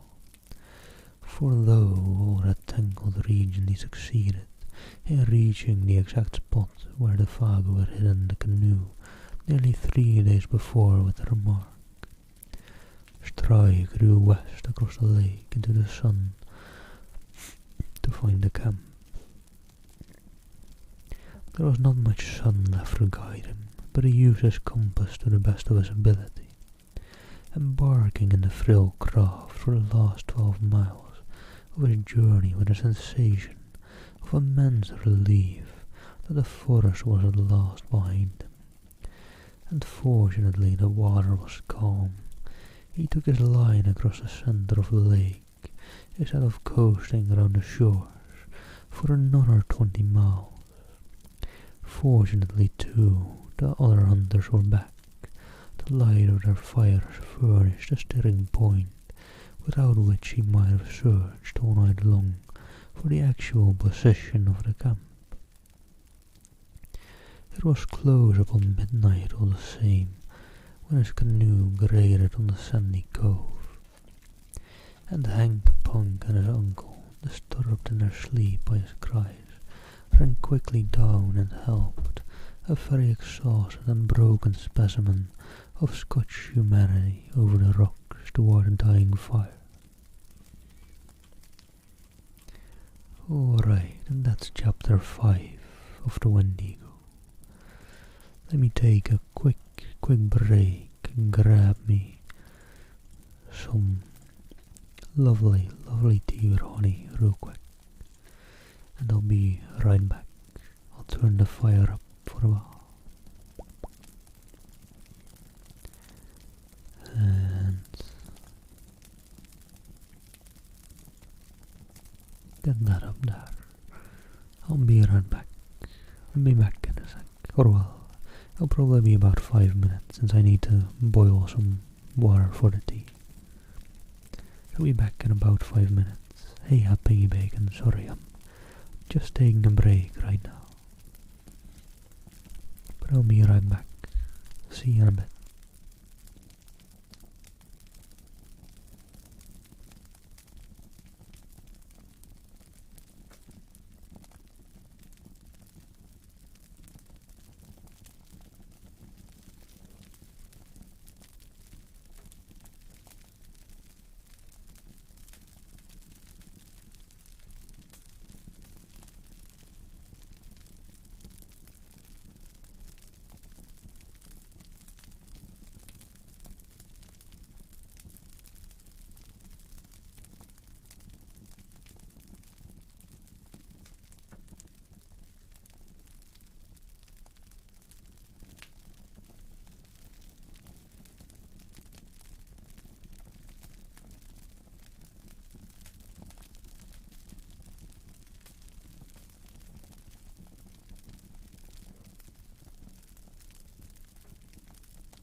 Alright, and we're back. Hope you're all doing well. Back again.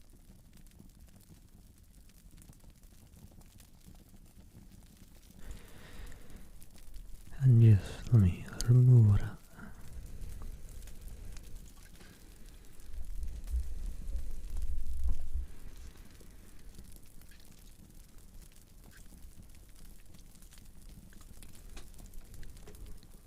Speaking of removing things.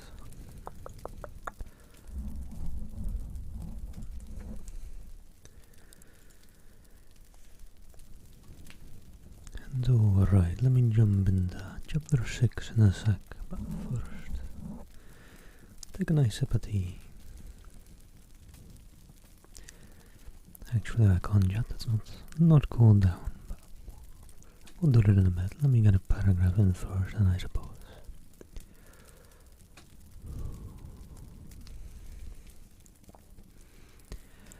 The sudden entrance of his prosaic uncle into this world of wizardry and horror that had haunted him without interruption now for 2 days and 2 nights, that had the immediate effect of giving to the affair an entirely new aspect.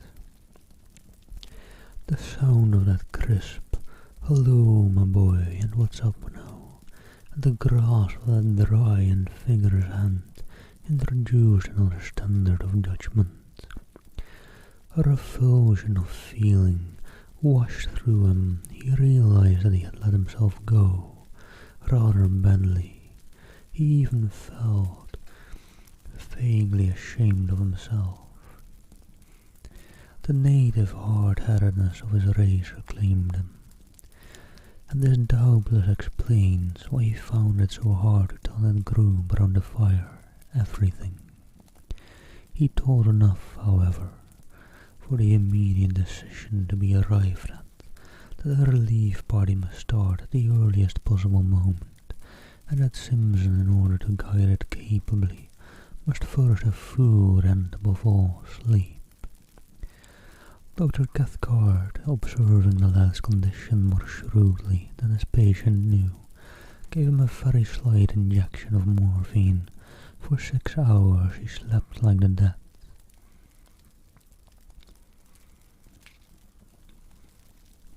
From the description carefully written out afterwards by a student of divinity, it appears that the account he gave to the astonished group omitted sundry vital and important details. He declares that with his uncle's wholesome matter-of-fact countenance staring him in the face, he simply had not the courage to mention them. Thus all the search party gathered, it would seem, was that the father had suffered in the night an acute and inexplicable attack of mania, had imagined himself called by someone or something, and had plunged into the bush, after it without food or rifle, where he must die a horrible and lingering death by cold and starvation unless he could be found and rescued in time. In time, moreover, meant at once. Alright, let me see how my tea is doing.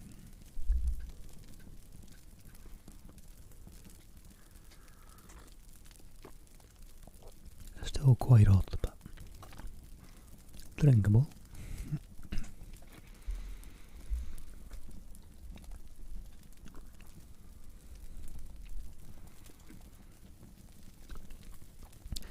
In the course of the following day, however, they were off by 7, leaving Punk in charge with instructions to have food and fire always ready. Simpson found it possible to tell his uncle a good deal more of the story's true inwardness, without defining that it was drawn out of him as a matter of fact by a very subtle form of cross-examination. By the time they reached the beginning of the trail, where the canoe was laid up against the return journey, he had mentioned how the father spoke vaguely of something he called a Wendigo. How he cried in his sleep, how he imagined an unusual scent about a camp, and had betrayed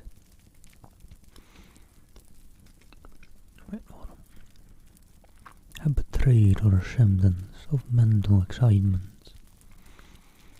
He also admitted the bewildering effect of that extraordinary odour upon himself, pungent and acrid like the odour of lions, and by the time they were within an easy hour of 50 island water, he had let slip the further fact, a foolish avowal of his own hysterical condition, as he felt afterwards that he had heard the vanished guide call for help.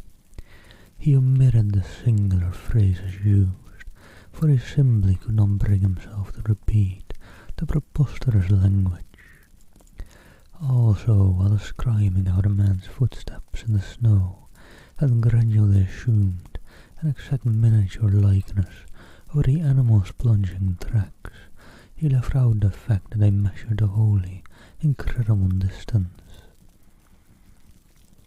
It seemed a suggestion nicely balanced between individual pride and honesty, what he should reveal and what should suppress.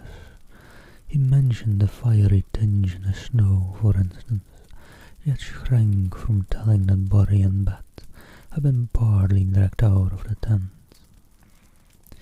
With the net result that Dr. Cathcart and droid physiologist that he fancied himself to be had assured him clearly enough exactly where his mind, influenced by loneliness, bewilderment and terror, had yielded to the strain and defied a delusion.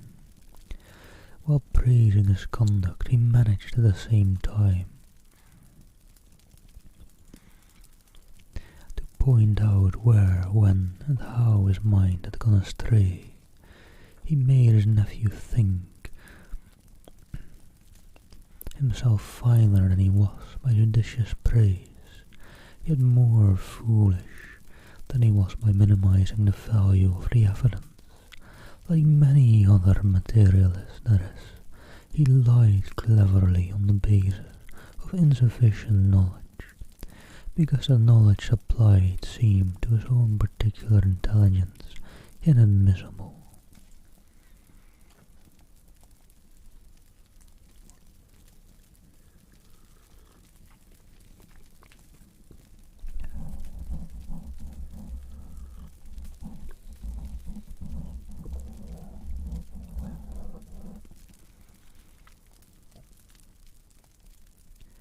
The spell of these terrible solitudes, he said, cannot leave any mind untouched, any mind that is possessed of the higher imaginative qualities.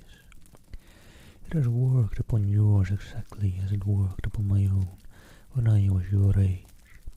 The animal that haunted your little camp was undoubtedly a moose, for the belling of a moose may have sometimes a very peculiar quality of sound. The coloured appearance of the big tracks was obviously a defect of vision in your own eyes, produced by excitement. The size and stretch of the tracks we shall prove when we come to them, but the hallucination of an audible voice, of course, is one of the commonest forms of delusion due to mental excitement, and excitement, my dear boy, perfectly excusable, and let me add, wonderfully controllable by you under the circumstances. For the rest, I am bound to say, you have acted with a splendid courage, for the terror of feeling oneself lost in this wilderness is nothing short of awful. And had I been in your place, I don't for a moment believe I could have behaved with 1/4 of your wisdom and decision. The only thing I find it uncommonly difficult to explain is the damned odour. It made me feel sick, I assure you, declared his nephew, positively dizzy. His uncle's attitude of calm omniscience, merely because he knew more psychological formula, made him slightly deviant. It was so easy to be wise in the explanation of an experience one has not personally witnessed.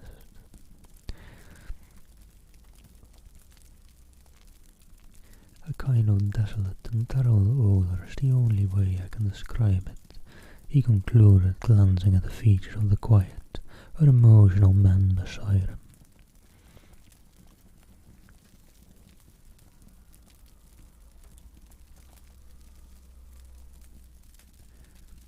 Wait, that was still Simpson, actually. I can only marvel, was the reply, that under the circumstances it did not seem to you even worse. The dry word Simpson knew hovered between the truth and his uncle's interpretation of the truth.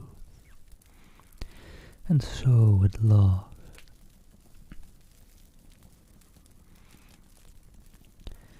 they came to the little camp and found the tent still standing, the remains of the fire and the piece of paper pinned to a stake beside it, untouched, the cache poorly contrived by inexperienced hands, however, had been discovered and opened by muskrats, mink, and squirrel.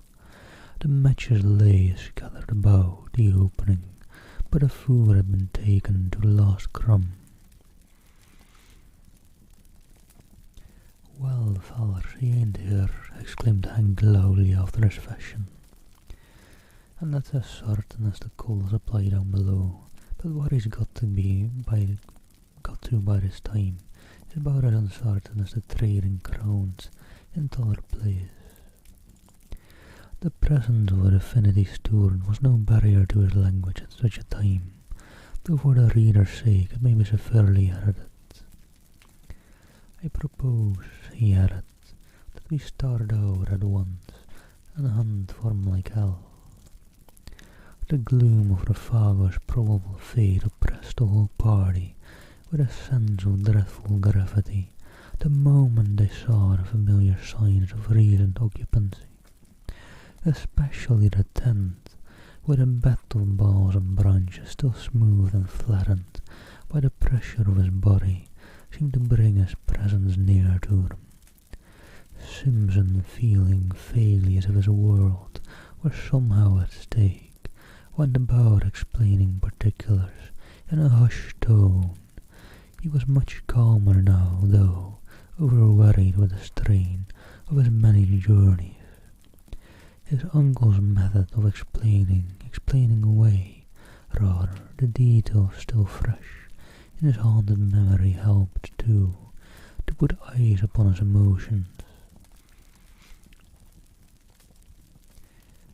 "And that's the direction he ran off in," he said to his two companions, pointing in the direction where the guide had vanished that morning in the grey dawn.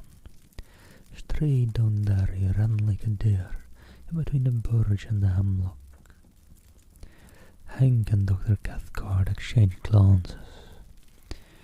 "And 'twas about 2 miles down there in a straight line," continued the other, speaking with something of the former terror in his voice, "that I followed his trail to the place where it stopped, and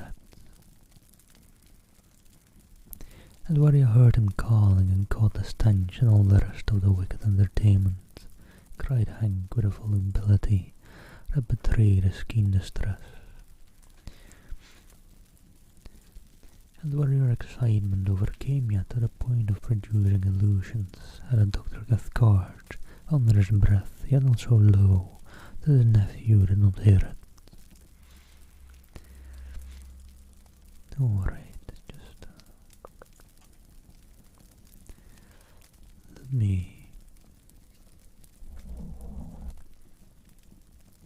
take a sip of tea."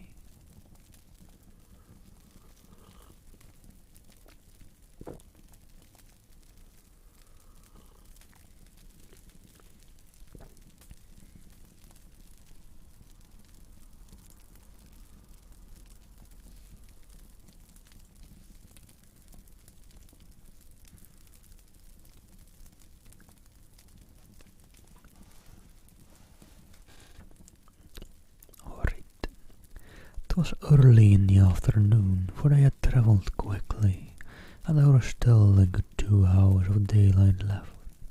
Dr. Cathcart and Hank lost no time in beginning the search, but Simpson was too exhausted to accompany them. they would follow the blazed marks on the trees, and where possible his footsteps. Meanwhile, the best thing he could do was to keep a good fire going and rest. But after something like 3 hours of search, the darkness already down, the two men returned to camp with nothing to report. Fresh snow had covered all signs, and though they had followed the blazed trees to the spot where Simpson had turned back, they had not discovered the smallest indication of a human being, or, for that matter, of an animal. There were no fresh tracks of any kind. The snow lay undisturbed. And hello there, Crypto. Alright, let me do that with tea this time. Hope you don't mind.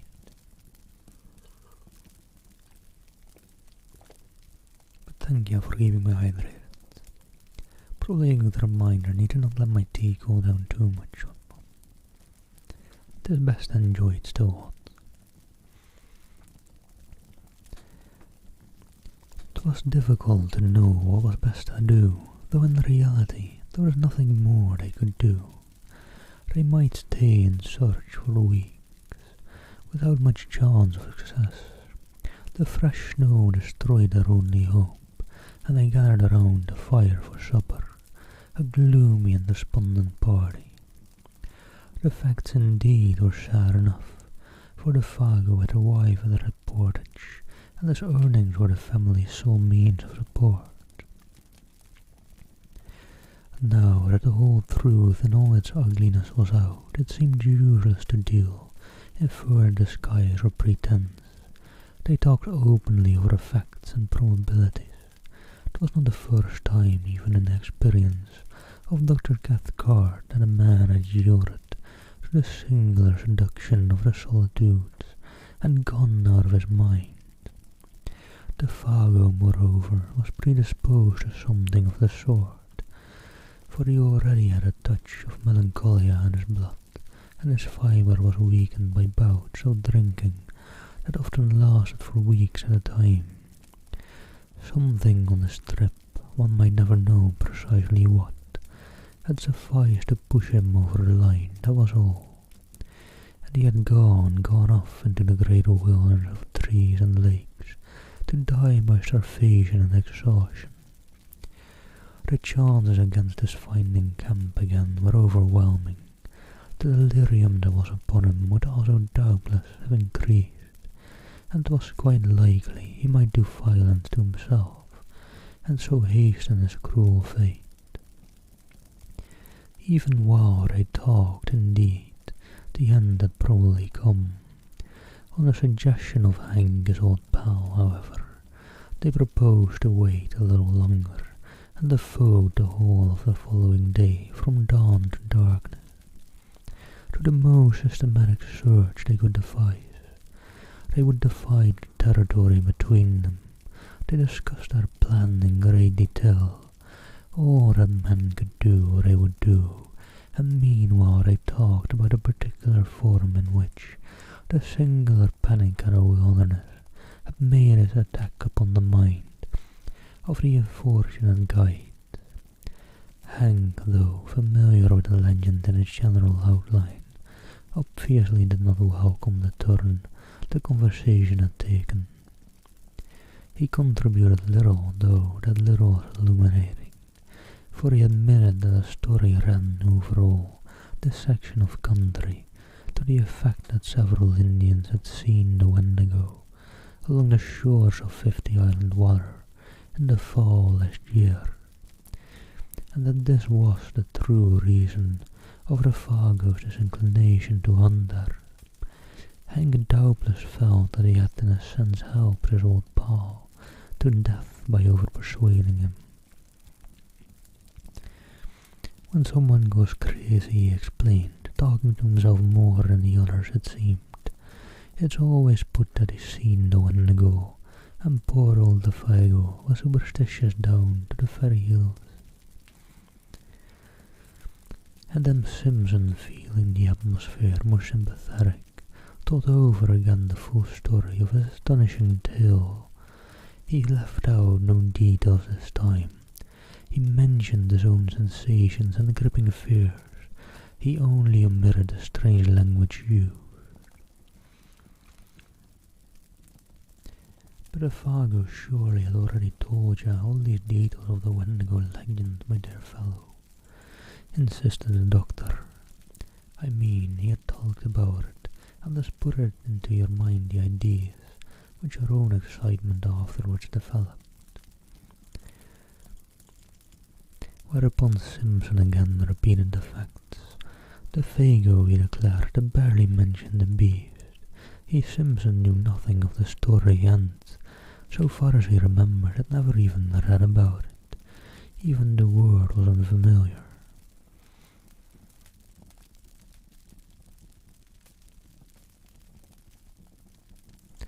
Of course he was telling the truth, and Dr. Cathcart was reluctantly compelled to admit the singular character of the whole affair. He did not do this in word so much as in manner, however. He kept his back against a good stout tree.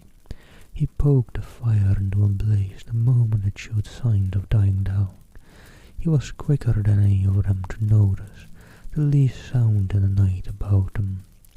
A fish jumping in the lake, a twig snapping in the bush, the dropping of occasional fragments of frozen snow from the branches overhead, where the heat loosened them.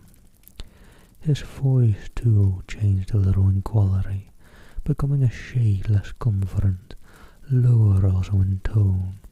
Fear, to put it plainly, hovered close about the little camp, and though all three would have been glad to speak of other matters, the only thing they seemed able to discuss was this, the source of their fear. They tried other subjects in vain. There was nothing to say about them. Hank was the most honest of the groups. He said next to nothing. He never once, however, turned his back to the darkness. His face was always to the forest, and when wood was needed he didn't go farther than was necessary to get it. Alright, quick little breather break in between chapters.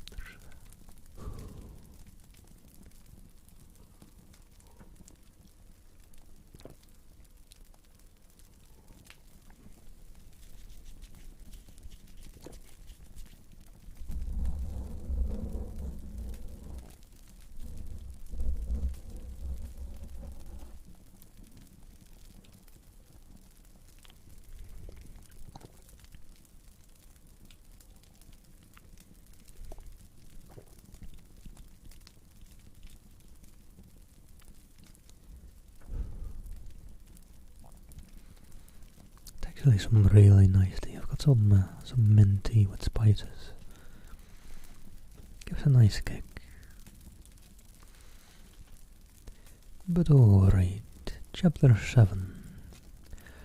A wall of silence wrapped them in, for the snow, though not thick, was sufficient to deaden any noise, and the frost held things pretty tight besides. No sound but their voices and the soft roar of the flames made itself heard. Only from time to time something soft as the flutter of a pine moth's wings went past them through the air. No one seemed anxious to go to bed.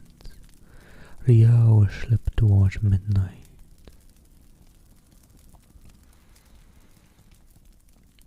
The legend is picturesque enough, observed the doctor after one of the longer pauses, speaking to break it, rather than because he had anything to say. For the Wendigo is simply the call for the wild personified, which some natures hear to their own destruction. That's about it, Hank said presently, and there's no misunderstanding. When you hear it calls you by name right enough. Another pause followed, and Dr. Cathcart came back to the forbidden subject with a rush that made the others jump.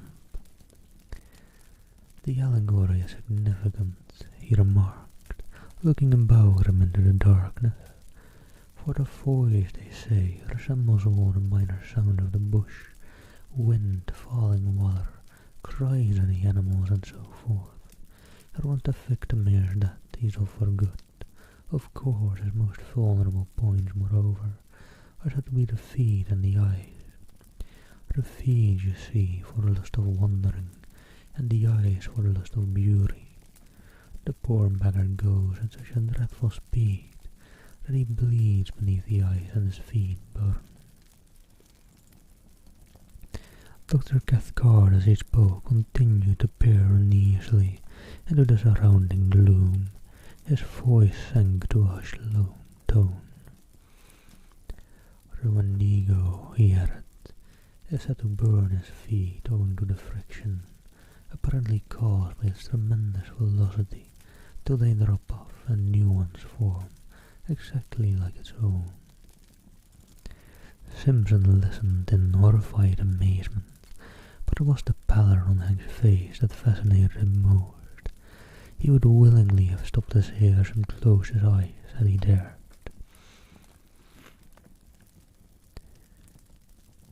"I don't always keep to the ground neither," came in Hank's slow, heavy drawl, "for it goes so high that he thinks the stars have set him all afire, and will take great thumping jumps sometimes, and run along the tops of the trees, carrying its partner with it, and then dropping him just as a fish hawk can drop a pickerel to kill it before eating. And its foot of all the muck in the whole bush is moss." And he laughed a short and natural laugh. "It's a moss-eater, is the Wendigo," he added, looking up excitedly into the face of his companion. "Moss-eater," he repeated, with a string of the most outlandish oaths he could invent. But Simpson now understood the true purpose of all his talk, for these two men, each strong and experienced in his own way, dreaded more than anything else was silence. They were talking against time, they were also talking against darkness, against the invasion of panic, against the admission reflection might bring that they were in an enemy's country, against anything, in fact. Rather than allow their inmost thoughts to assume control, he himself, already initiated by the awful vigil with terror, was beyond both of them in this respect. He had reached a stage where he was immune, but these two, the scoffing, analytical doctor and the honest, dogged backwoodsman, each sat trembling in the depths of his being. Thus the hours passed, and thus, with lowered voices and a kind of thought in their resistance of spirit, this little group of humanity sat in the jaws of the wilderness, and talked foolishly of the terrible and haunting legend. It was an unequal contest, all things considered, for the wilderness had already the advantage of first attack out of a hostage. The fate of their comrade hung over them, with a steadily increasing weight of oppression that finally became insupportable.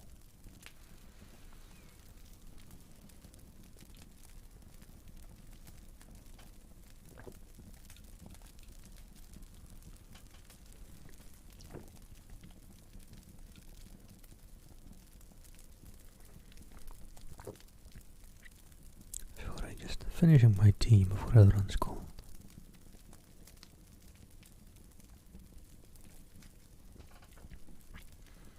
And hello, Infant T, how do you do? Thank you for the follow. Hope you're well. Good day to you. Alright. It was Hank, after a pause longer than the preceding ones, that no one seemed able to break, who first let loose all his pent-up emotion in very unexpected fashion, by springing suddenly to his feet and letting out the most ear-shattering yell imaginable into the night. He could not contain himself any longer, it seemed, to make it carry even beyond an ordinary cry. he interrupted its rhythm by shaking the palm of his hand before his mouth. "That's for the Fargo," he said, looking down at the other two with a queer, deviant laugh. "For it's my belief, the sandwiched oaths may be omitted, that my old partner's not far from us at this very moment." There was a vehemence and recklessness about his performance that made Simpson too start to his feet in amazement, and betrayed even the doctor into letting the pipe slip from between his lips. Hank's face was ghastly, but Cathcart's showed a sudden weakness, a loosening of all his faculties, as it were. Then a momentary anger blazed into his eyes, and he too, though with deliberation born of habitual self-control, got upon his feet and faced the excited guy. For this was impermissible, foolish, dangerous, and he meant to stop it in the bud. What might have happened in the next minute or two one may speculate about, yet never definitely know, for in the instant of profound silence that followed Hank's roaring voice, and as though in answer to it, something went past through the darkness of the sky overhead at terrific speed, something of necessity very large, for it displaced much air, while down between the trees there fell a faint and windy cry of a human voice, calling in tones of indescribable anguish and appeal. "Oh, oh, this fiery height, oh, oh, my feet of fire, my burning feet of fire." White to the very edge of his shirt, Hank looked stupidly about him like a child. Dr. Cathcart uttered some kind of unintelligible cry, turning as he did so with an instinctive movement of blind terror towards the protection of the tent, then halting in the act as though frozen. Simpson alone of the three retained his presence of mind a little. His own horror was too deep to allow of any immediate reaction. He had heard that cry before. Turning to his stricken companions, he said almost calmly, "That's exactly the cry I heard, the very words he used." Then lifting his face to the sky, he cried aloud, Refago, come down here to us, come down."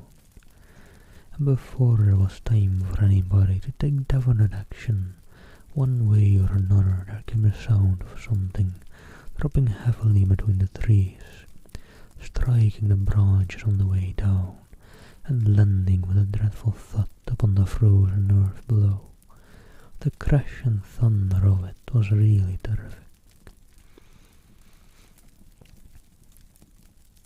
"That's him, help me in a good car," came from Hank in a whispering cry, half choked, his hand going automatically toward the hunting knife in his belt.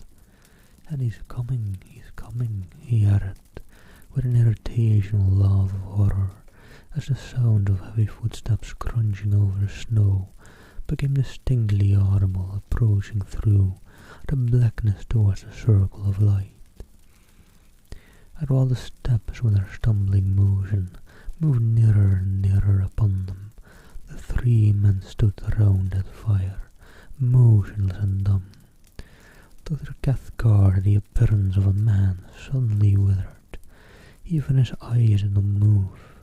Hank, suffering shockingly, seemed on the verge again of violent action, yet did nothing.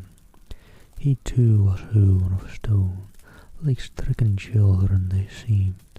The picture was hideous, and meanwhile, their owner still invisible, their footsteps came closer, crunching the frozen snow. It was endless, too prolonged to be quite real. The measured and pitiless approach, it was accursed. And alright, just catching my breath in between chapters again. Let me start on chapter 8 in a bit. think almost last chapter. I think this one had 9 chapters, right?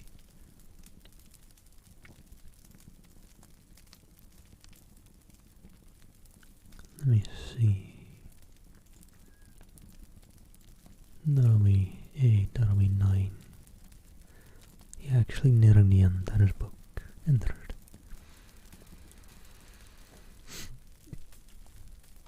And quite interesting book too. It's a nice little tale about Wendigo. Nice and suspenseful in the forest. It's been a good read so far. I wonder how it concludes.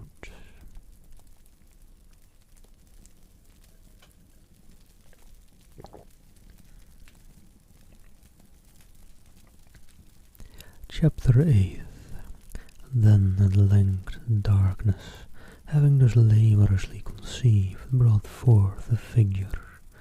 It drew forward into the zone of uncertain light, where fire and shadows mingled, not 10 feet away, then halted, staring at them fixedly. The same instant it started forward again, with a spasmodic motion of a thing moved by wires, and coming up closer to them, full into the glare of the fire. They perceived then that there was a man, and apparently that this man was the Vago.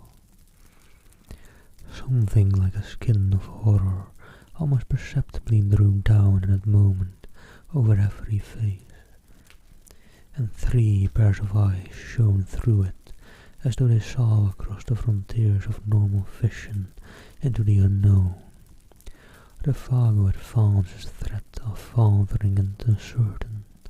He made his way straight up to them as a group first, then turned sharply and peered close into the face of Simpson. The sound of a voice issued from his lips. "Here I am, Boss Simpson. I heard someone calling me."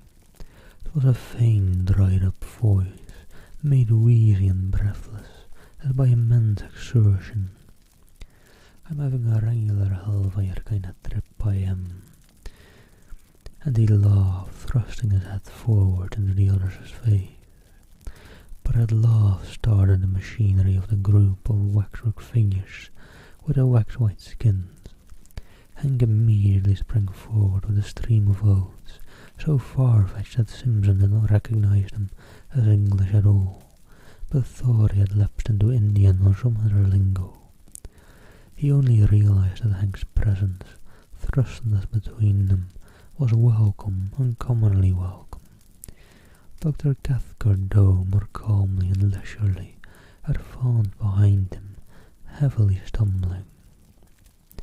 Simpson seems hazy as to what was actually said and done in those next few seconds, for the eyes of that detestable and blasted visage, peering at such close quarters, and to his own utterly bewildered his senses at first.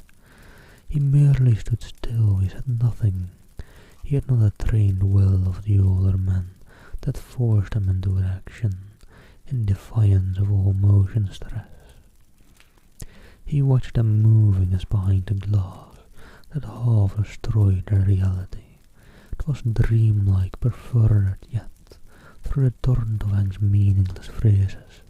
He remembers hearing his uncle's tone of authority, harder than force, saying several things about food and warmth, blankets, whiskey, and the rest. And further that whiffs of that penetrating, unaccustomed odor, foul yet sweetly bewildering, assailed his nostrils during all that followed. It was no less a person than himself, however, less experienced than the droid and the others though he was, who gave instinctive utterance to the sentence that brought a measure of relief into the ghastly situation by expressing the doubt and thought in each one's heart. "It is you, isn't it, the Vago?" he asked under his breath, horror breaking his speech. and at once Cathcart burst out with a loud answer before the other had time to move his lips. Of course it is, only can't you see, he's nearly dead with exhaustion, core and terror.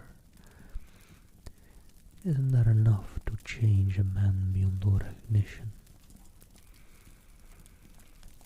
It was set in order to convince himself as much as to convince the others.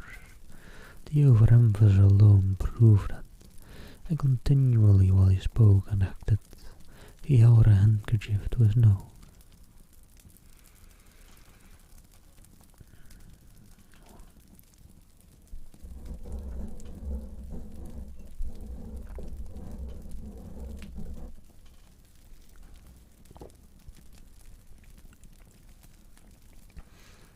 Reading has been getting me really relaxed lately, so my eyes are kind of closing on their own now, even though it's not that late at all. Although I suppose last couple of nights might have been a bit short. Could have been longer.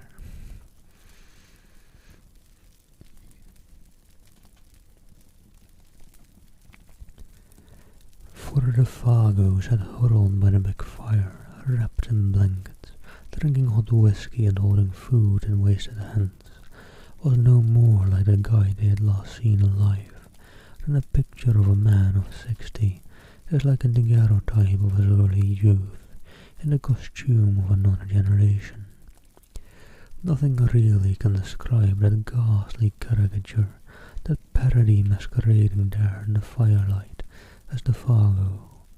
From the ruins of the dark and awful memories he still retains, Simpson declares that the face was more animal than human. The features drawn about into wrong proportions, the skin loose and hanging, as though he had been subjected to extraordinary pressures and tensions.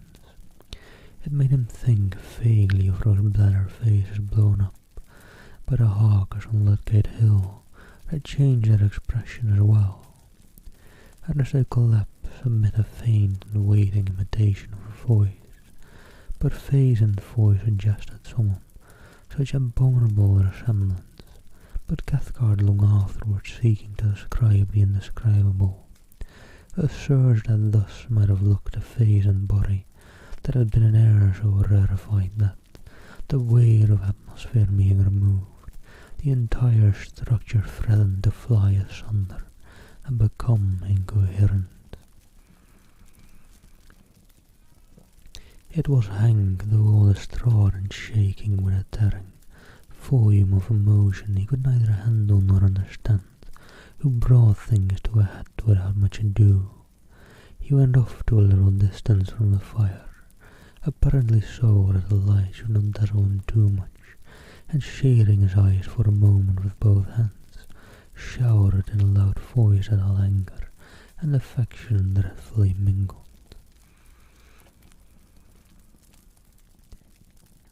You ain't a Fago at all, I don't give a damn, but I ain't jam my old pal at 20 years.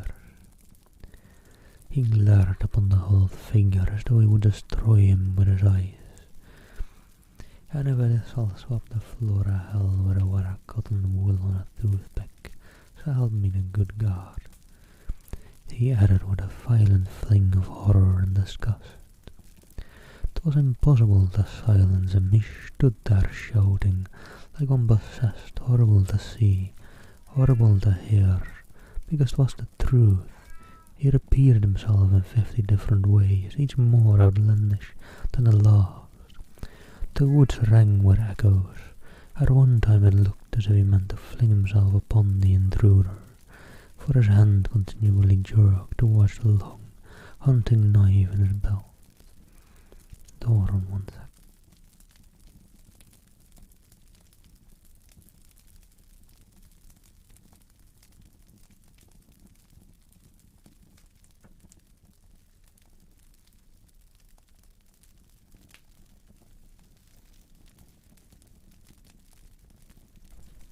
Alright. But in the end, Hank did nothing, and the whole tempest completed itself very shortly with tears. Hank's voice suddenly broke. He collapsed on the ground, and Cathcart somehow or other persuaded him at last to go into the tent and lie quiet. The remainder of the affair, indeed, was witnessed by him from behind the canvas, his wide and terrified face peeping through the crack of the tent door flap. Then Dr. Cathcart, closely followed by his nephew, who so far had kept his courage better than all of them, went up with a determined air, and stood opposite to the figure of the Fago huddled over the fire. He looked him squarely in the face and spoke. At first his voice was firm. "Good day, Viking. Hope you're doing well. Good day to you. Refago, tell us what's happened, just a little, so that we can know how best to help you," he asked in a tone of authority, almost of command, and at that point it was command.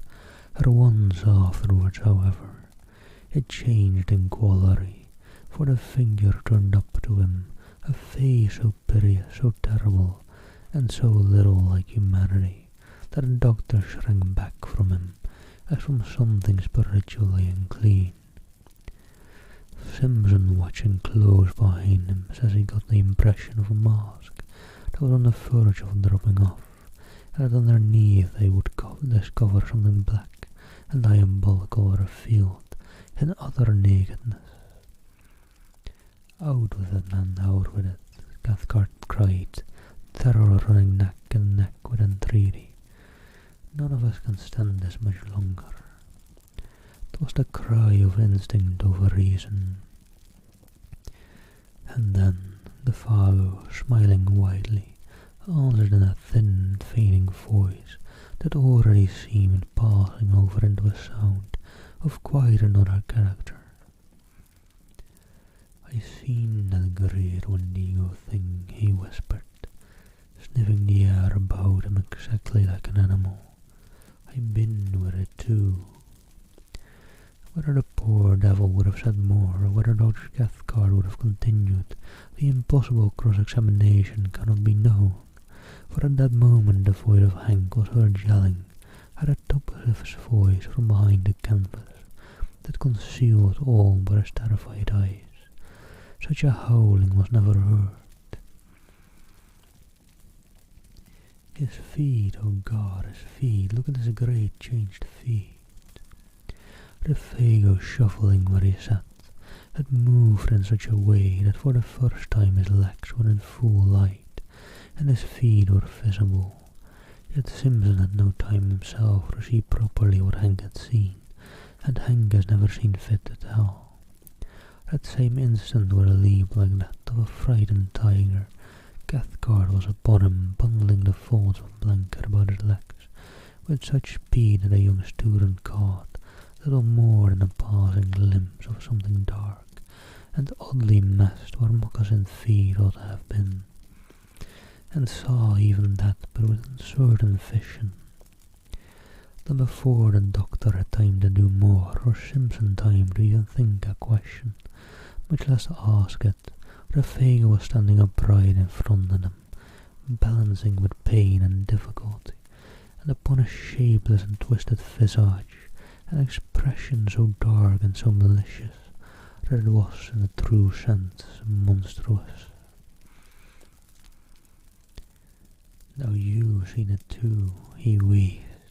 "You've seen my fiery burning feet, and now there is, unless you can save me and prevent, it's about time for—" His piteous and beseeching voice was interrupted by a sound that was like the roar of a wind coming across the lake. The trees overhead shook their tangled branches, the blazing fire amid its flames as before a blast, and something swept with a terrific rushing noise about the little camp and seemed to surround it entirely in a single moment of time. The Fago shook the clinging blankets from his body, turned towards the woods behind, and with the same stumbling motion that had brought him, was gone, before anyone could move muscle to prevent him, gone with an amazing blundering swiftness that left no time to act. The darkness positively swallowed him, and less than a dozen seconds later, above the roar of the swaying trees and the shower of the sudden wind, all three men watching and listening with stricken hearts heard a cry that seemed to drop down upon them from a great height of sky in the distance. Hello there, lethargic. How do you do? How do you do? Miss beat me to it, but yeah. For anyone who happens to be awake or have the energy for it, go give the lovely lethargic a follow. And hey, how do you do? Hope you're well.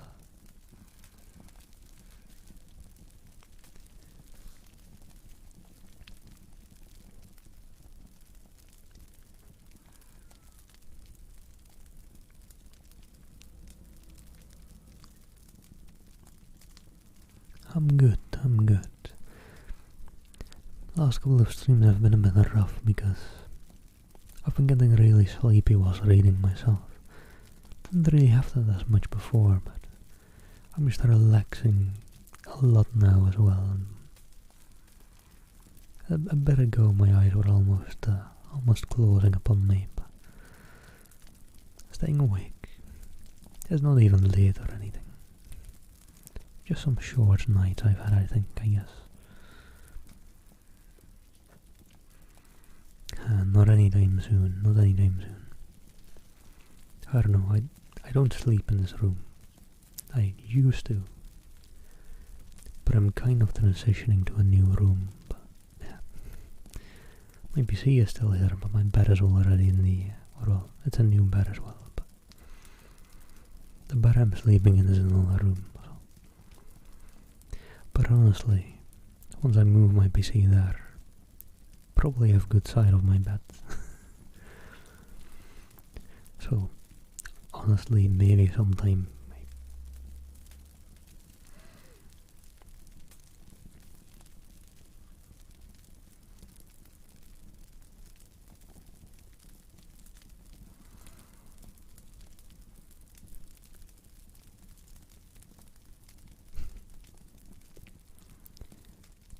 Oh, this fiery height, oh, my feet of fire, my burning feet of fire, then died away into untold space and silence. Dr. Cathcart, suddenly master of himself, and therefore of the others, was just able to seize Hank violently by the arm as he tried to dash headlong into the bush.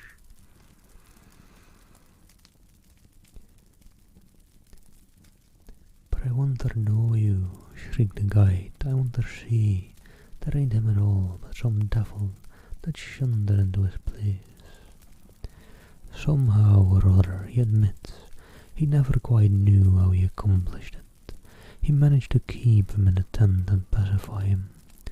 The doctor apparently had reached a stage where reaction had set in and allowed his own innate force to conquer.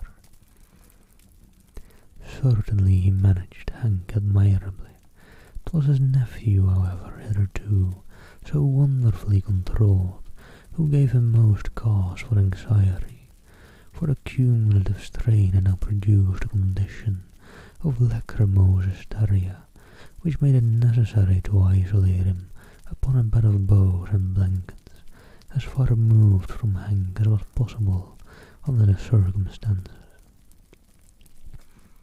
And there he lay as the watches of that haunted night passed over the lonely camp, crying startled sentences and fragments of sentences into the folds of his blanket, a quantity of gibberish about speed and height and fire mingled oddly with biblical memories of the classroom.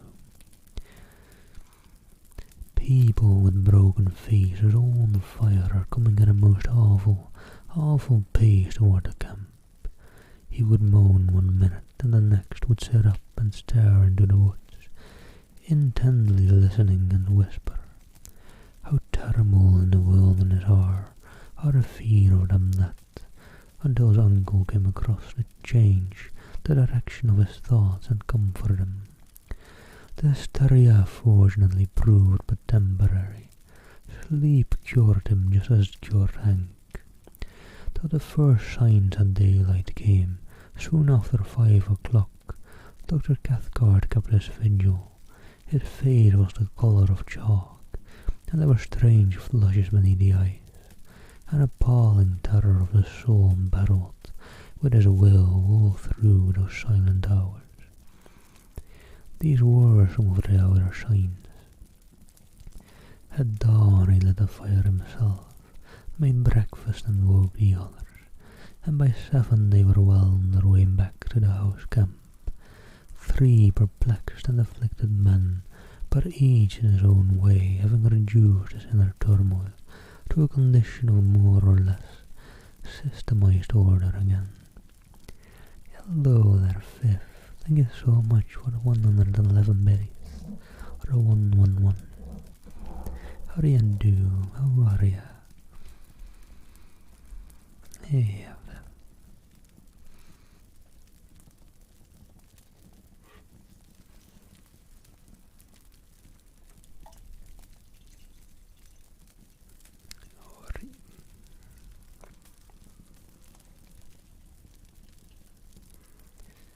I think it's actually getting really close at the end of the story.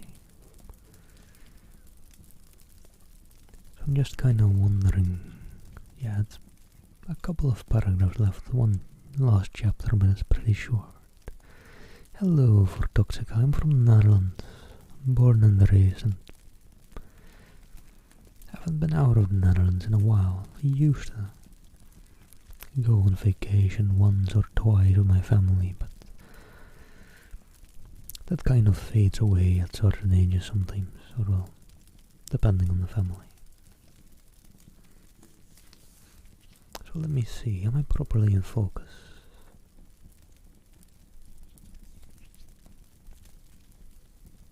Maybe I wasn't, but I should be now, I think, I don't know. Oh, sleep well, sleep well. Well, make myself sleepy as well, so hold on, help. Someone wants attention.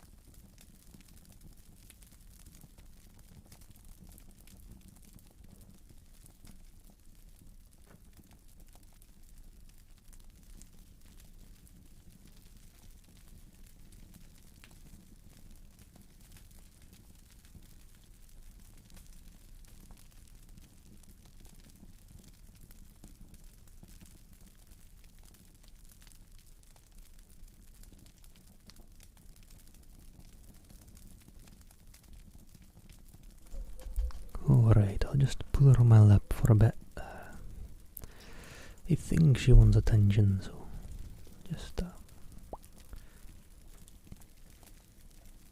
sit her down there and hope that helps. Cat can be a bit of a nuisance, this loudmouth. Hey. And alright, let me just jump into the last chapter. It won't be long, actually.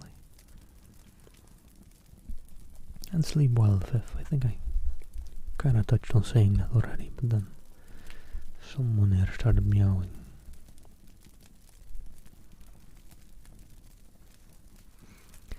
Alright, chapter 9. They talked little and then only of the most wholesome and common things, for their minds were charged with painful thoughts that clamoured for explanation, though no one dared refer to them. Hank, being nearest to primitive conditions, was the first to find himself, for he was also less complex. In Dr. Cathcart's civilization championed his forces against an attack singular enough. To this day, perhaps, he is not quite sure of certain things. Anyhow, he took longer to find himself. Simpson, the student of divinity, it was who arranged his conclusions probably with the best, though not most scientific, a prince of order. How dare in the heart of unreclaimed wilderness they had surely witnessed something cruelly and essentially primitive, something that had survived somehow. They had fawns of humanity, had emerged terrifically, betraying a skill of life still monstrous and immature. He envisaged it rather as a glimpse into prehistoric ages, when superstitions gigantic and uncouth still oppressed the hearts of men, when the forces of nature were still untamed, the powers that may have haunted a primeval universe not yet withdrawn. To this day he thinks of what he termed years later, in a sermon, savage and formidable potencies lurking behind the souls of men, not evil perhaps in themselves, yet instinctively hostile to humanity as it exists. With his uncle he never discussed the matter in detail, for the barrier between the two types of mind made it difficult. Only once, years later, something led them to the frontier on the subject, of a single detail of the subject rather. "Can't you even tell me what they were like?" he asked, and the reply, though conceived in wisdom, was not encouraging. "It is far better you should not try to know or to find out." "Well, that odor," persisted the nephew. "What do you make of that?" Dr. Cathcart looked at him and raised his eyebrows.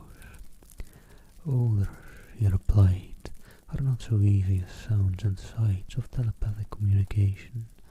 I make as much or as little probably as you do yourself." He was not quite so glib as usual with his explanations, that was all. At the fall of day, cold, exhausted and famished, the party came to the end of the long portage, and dragged themselves into a camp that at first glimpse seemed empty. Fire there was none, and no punk came forward to welcome them. The emotional capacity of all three was too overspent to recognize either surprise or annoyance, but a cry of spontaneous affection that burst from the lips of Hank as he rushed ahead of them towards the fireplace came probably as a warning that the end of the amazing affair was not quite yet, and both Cathcart and his nephew confessed afterwards that when they saw him kneel down in his excitement and embrace something that reclined gently moving beside the extinguished ashes, they felt in their very bones that this something would prove to be the Fago, the true Fago returned. And so indeed it was. It is soon told, exhausted to the point of emaciation, the French Canadian what was left of him, that has fumbled among the ashes, trying to make a fire, his body crouched there, the weak fingers obeying feebly the instinctive habit of a lifetime with twigs and matches, but there was no longer any mind to direct the simple operation. The mind had fled beyond recall, and with it too had fled memory. Not only recent events, but all previous life was blank. This time it was the real man, though, incredibly and horribly shrunken. On his face was no expression of any kind whatever. Fear, welcome, or recognition. He did not seem to know who it was that embraced him, or who it was that fed, warmed, and spoke to him the words of comfort and relief. Forlorn and broken beyond all reach of human aid, the little man did meekly as he was bidden. The something that had constituted him individual had vanished him forever. In some ways it was more terribly moving than anything they had yet seen, that idiot smile as he drew wads of coarse moss from his swollen cheeks and told them he wasn't damned moss-eater, the continued vomiting of even the simplest food, and worst of all, the piteous and childish voice of complaint in which he told them that his feet pained him. burn like fire, which was natural enough when Dr. Cathcart examined them and found that both were dreadfully frozen. Beneath the eyes there were faint indications of recent bleeding. The details of how he survived the prolonged exposure, of where he had been, or of how he covered a great distance from one camp to the other, including an immense detour of the lake on foot, since he had no canoe, all this remains unknown. His memory had vanished completely, and before the end of the winter, he was beginning to witness this strange occurrence. The vago bereft of mind, memory, and soul had gone with it. He lingered only a few weeks, and what Punk was able to contribute to the story throws no further light upon it. He was cleaning fish by a lake, sure, about 5 o'clock in the evening, an hour, that is, before the search party returned, when he saw the shadow of the guide picking its way weakly into camp. In advance of him, he declares, came the faint whiff of a certain singular odour. That same instant, old Punk started for home. He covered the entire journey of 3 days, as only Indian blood could have covered it. The terror of a whole race drove him. He knew what it all meant. The Vago had seen the Wendigo. And that is the ending of The Wendigo by Algernon Blackwood, or Algernon Blackwood.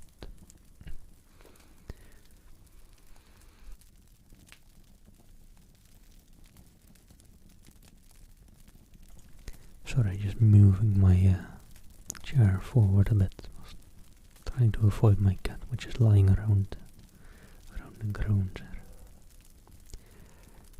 Very interesting book. Actually more horror through mystery, through not knowing.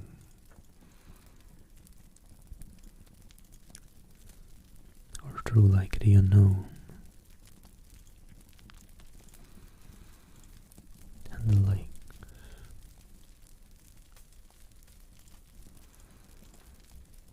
Very, very interesting, and I quite enjoyed it. But I probably don't have time for another book by him, and I'm getting really sleepy myself. I'll probably go for a nap after, or dinner and a nap or something in a bit. But first, I suppose,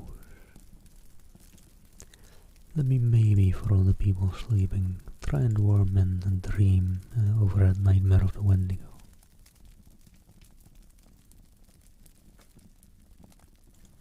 Sorry, ambulance passing on by. But let me try and weave in a dream by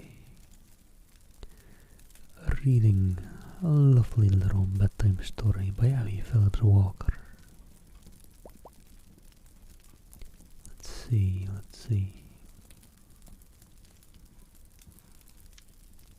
I do a rear, and I don't really do. I don't know. I mean, I could, but it's probably more interesting to watch back the VoDs or check out the VoDs on YouTube. Not yet, miss, but soon in a bit. Just one little short story. I'm just looking at the index of this bedtime storybook.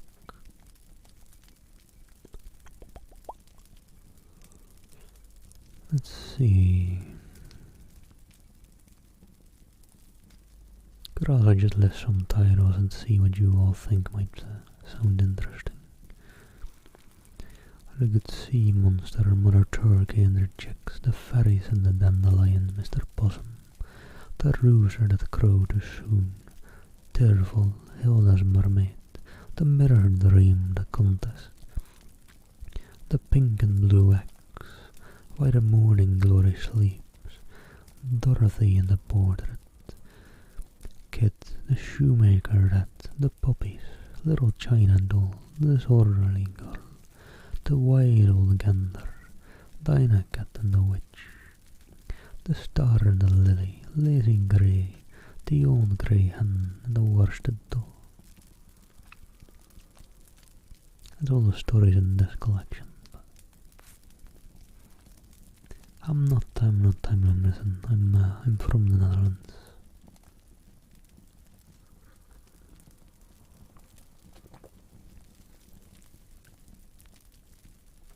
I think actually in that,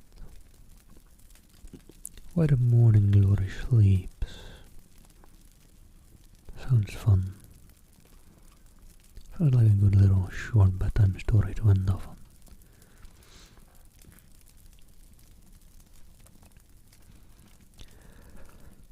So right, why the morning glory sleeps. One day the flowers got into a very angry discussion over the sun, of whom they were very fond. Surely you all must know that he loves me best, said the rose. He shines upon me and makes me sweeter than any of you, and he gives me the colours that are most admired by men. I do not see how you can see that, said the dahlia. You may give forth more fragrance than I can, but I cannot think for a second that you are more beautiful. Why, my colours are richer than yours and last much longer. The sun certainly loves me the best.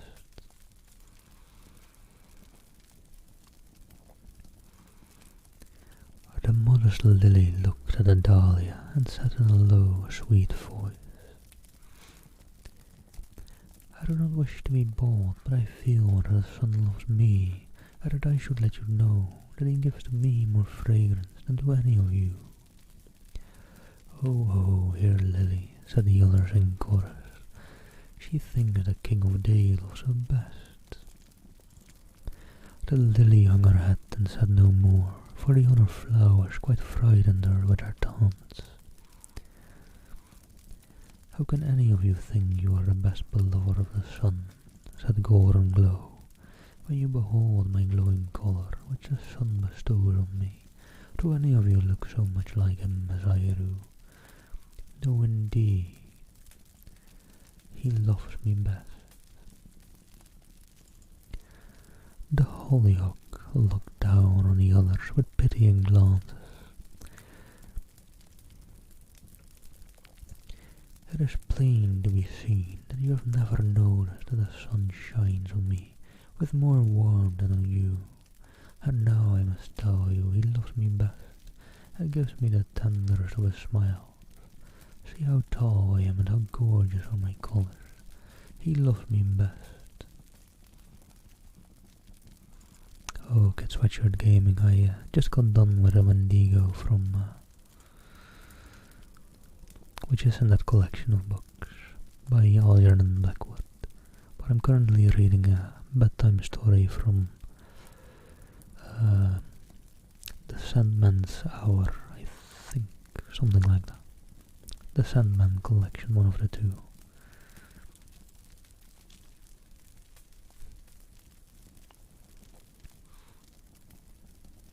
And yeah, English only, please, guys.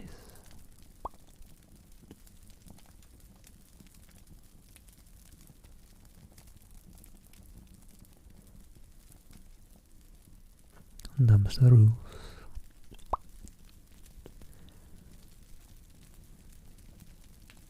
Let me see, where was I? Sorry, I lost it.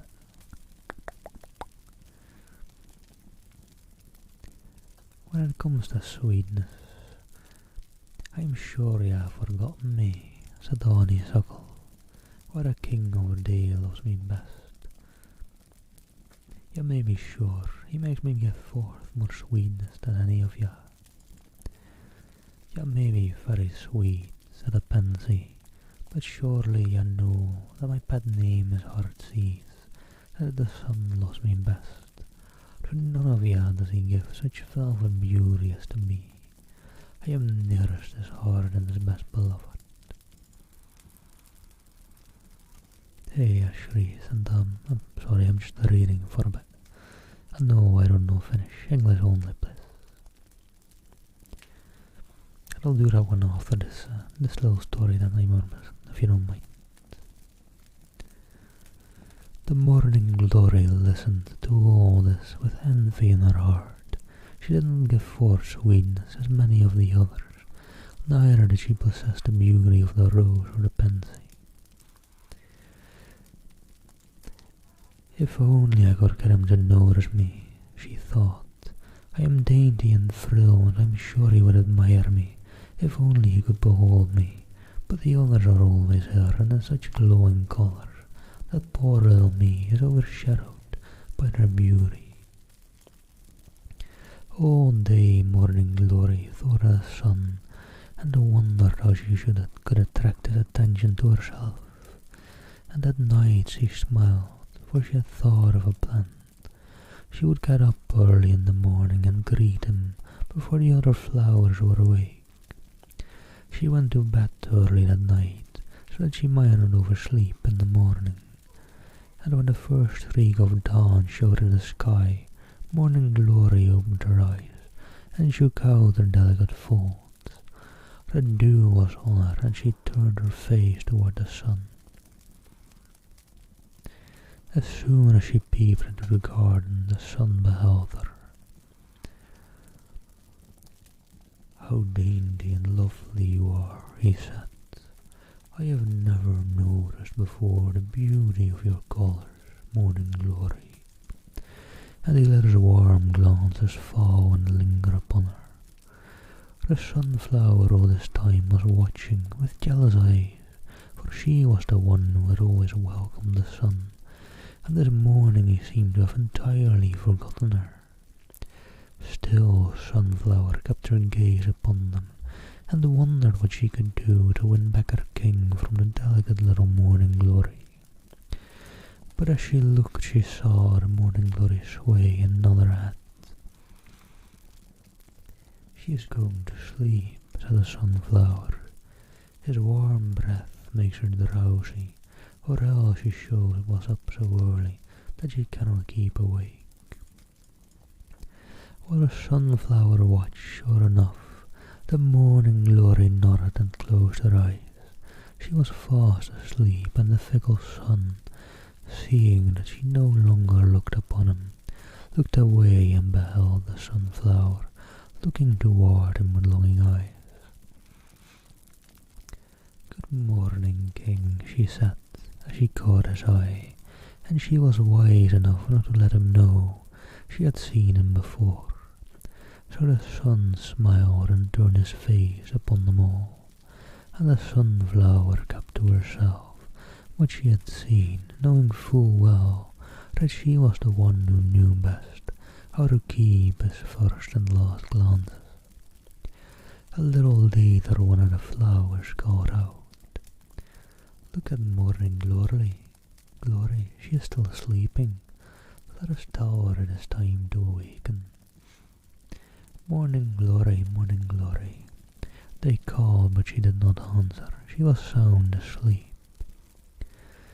"That is strange," said the rose. "I wonder if she has gone to sleep, never to awake. I have heard of such things happening."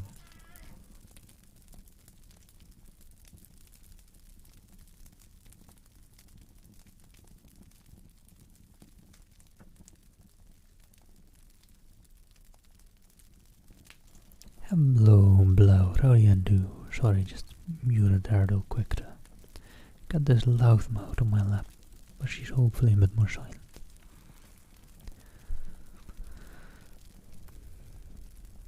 After 2 or 3 mornings, the other flowers ceased to notice morning glory, for they thought she had ceased to be one of them.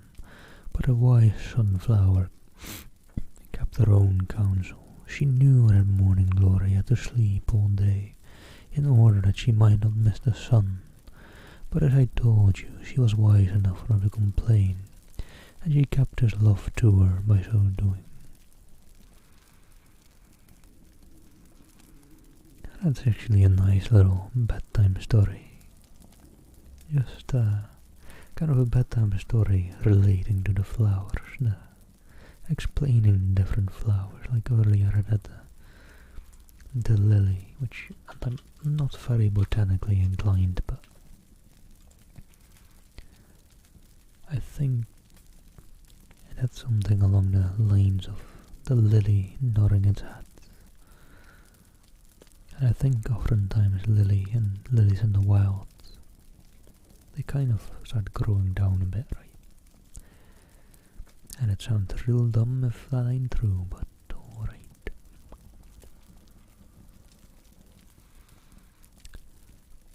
I'm doing good, I'm doing alright. Getting really sleepy from these readings though. I said I'd only do one bedtime story after I did the Wendigo by Algernon Blackwood, but shall we do two after I do the sounds for I'm not good at those kind of sounds like skit, skit, skit. I think it's basically like that, right? They're kind of weird for me. I'm just not used to them, I guess. Skit, skit, skit, skit, skit, skit, skit, skit, skit, skit, skit, skit, skit, skit, skit, skit. It's kind of similar as to like. They're a bit weird for me to do. I don't know. So I don't know if I'm doing them any good. Maybe I'll just refund those points later. Let me see though. Now I've got it in my head that I want one more bedtime story to thrive away the horror from the Wendigo earlier.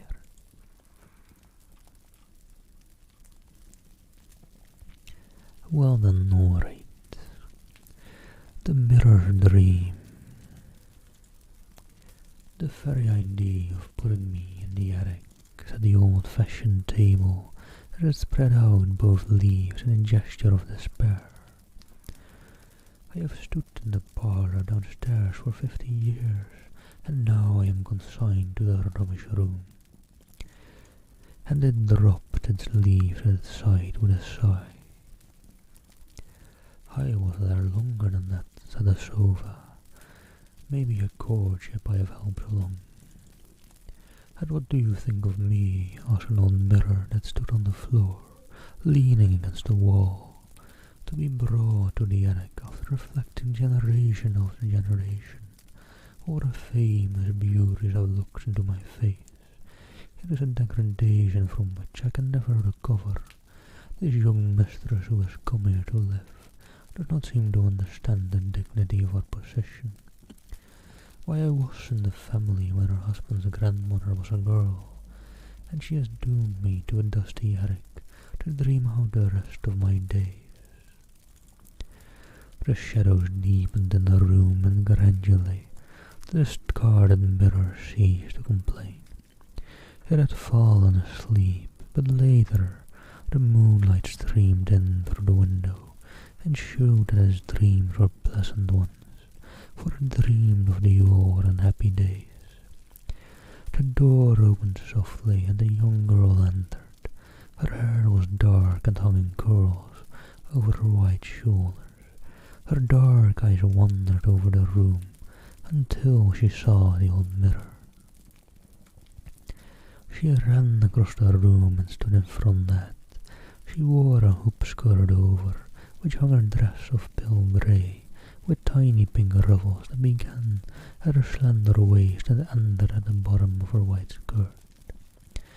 Tiny pink rosebuds were dotted over the waist and skirt, and she also wore them in her dark curls, where one stray blossom bolder and the other rested against her soft cheek.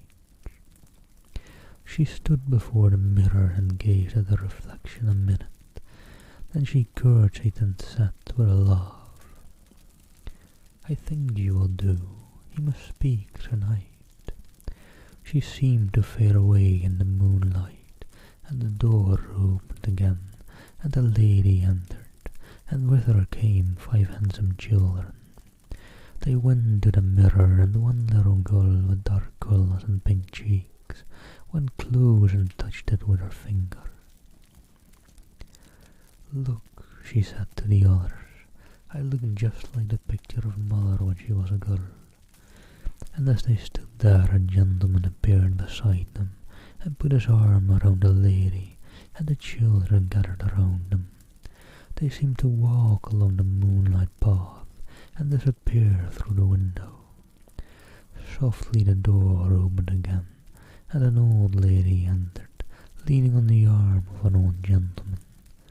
They walked to the mirror, and he put his arms around her, and kissed her with her cheek. "You are always young and fair to me," he said, and her face smiled into the depths of the old mirror.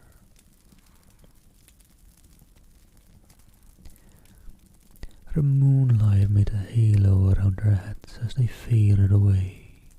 The morning light streamed in through the window, and the mirror's dream was ended. By and by the door opened, and a young girl came in the room. Her dark hair was piled high on her head, and her dark eyes looked over the room until they fell upon a chest in the corner. She went to her and opened it, and took out a pale grey dress with pink ruffles. She put it on, and she let down her hair, which fell in curls over her shoulders. She ran to the old mirror and looked at herself. "I do look like grandmother," she said. "I will wear this to the old folks' party tonight. Grandfather proposed to grandmother the night she wore this dress." Her cheeks turned very pink as she said this, and she ran out of the room. Then one day the door opened again, and the bride entered, leaning on the arm of her young husband. There were tears in her eyes, although she was smiling. She led him in front of the old mirror. "This old mirror," she said, "has seen all the brides in our family for generations, and I am going far away and may never look into it again. My brother's wife does not want it downstairs, and I may be the last bride it will ever see." And she passed her hand over its frame caressingly. And then she went away, and the old mirror was left to its dreams for many years. Then one day the door opened again, and the lady entered. With her was a young girl. The lady looked around the attic room until she saw the mirror. "Oh, there it is," she said. "Come and look at it, dear." The young girl followed her. "The last time I looked into this dear old mirror," the lady said, "was the day your father and I were married. I never expected to have it for my own then, but your uncle's wife wants to remodel the house, and these things are in the way. She does not want old-fashioned things, and they are willing I should have them." "Oh, mother, they are beautiful," said the girl, looking round the room. "We will never part with them. We will take them to our home and make them forget they were ever discarded." And so the mirror and the sofa and the table and many other pieces of bygone days went to live where they were loved, and the old mirror still reflects dark-haired girls and ladies who smile into its depths and see its beauty as well as their own.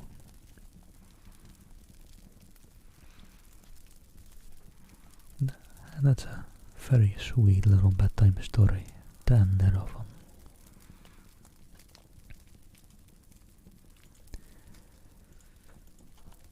So alright, let me quickly see. I saw the lovely Miss Chloe go live. She is doing ASMR. She's been live 1.5 hours. I don't know how long she's usually live. Usually she does kind of short streams if I remember correctly. So it's probably a good time that I'm off by now instead of later. Because she might be live too much longer, but I did kinda wanna throw you all over there. Maybe I should quickly check who else is live real quick just before I do that.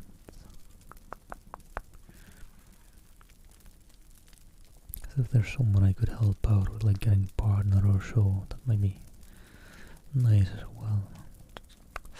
But Bebo is live too. That's a tough choice.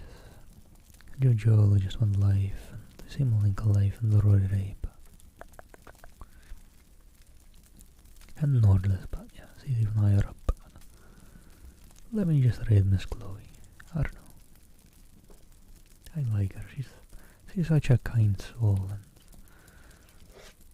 I've been watching her YouTube videos for like quite some years now. So let me just start the raid on over there. And hello again, Jerry.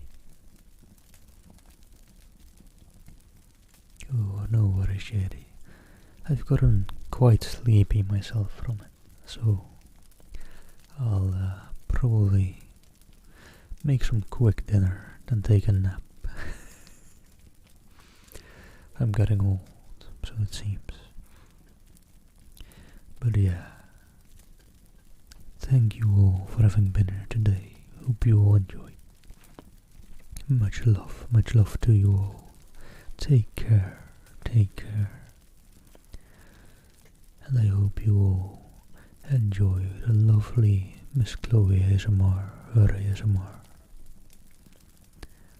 So, without further ado,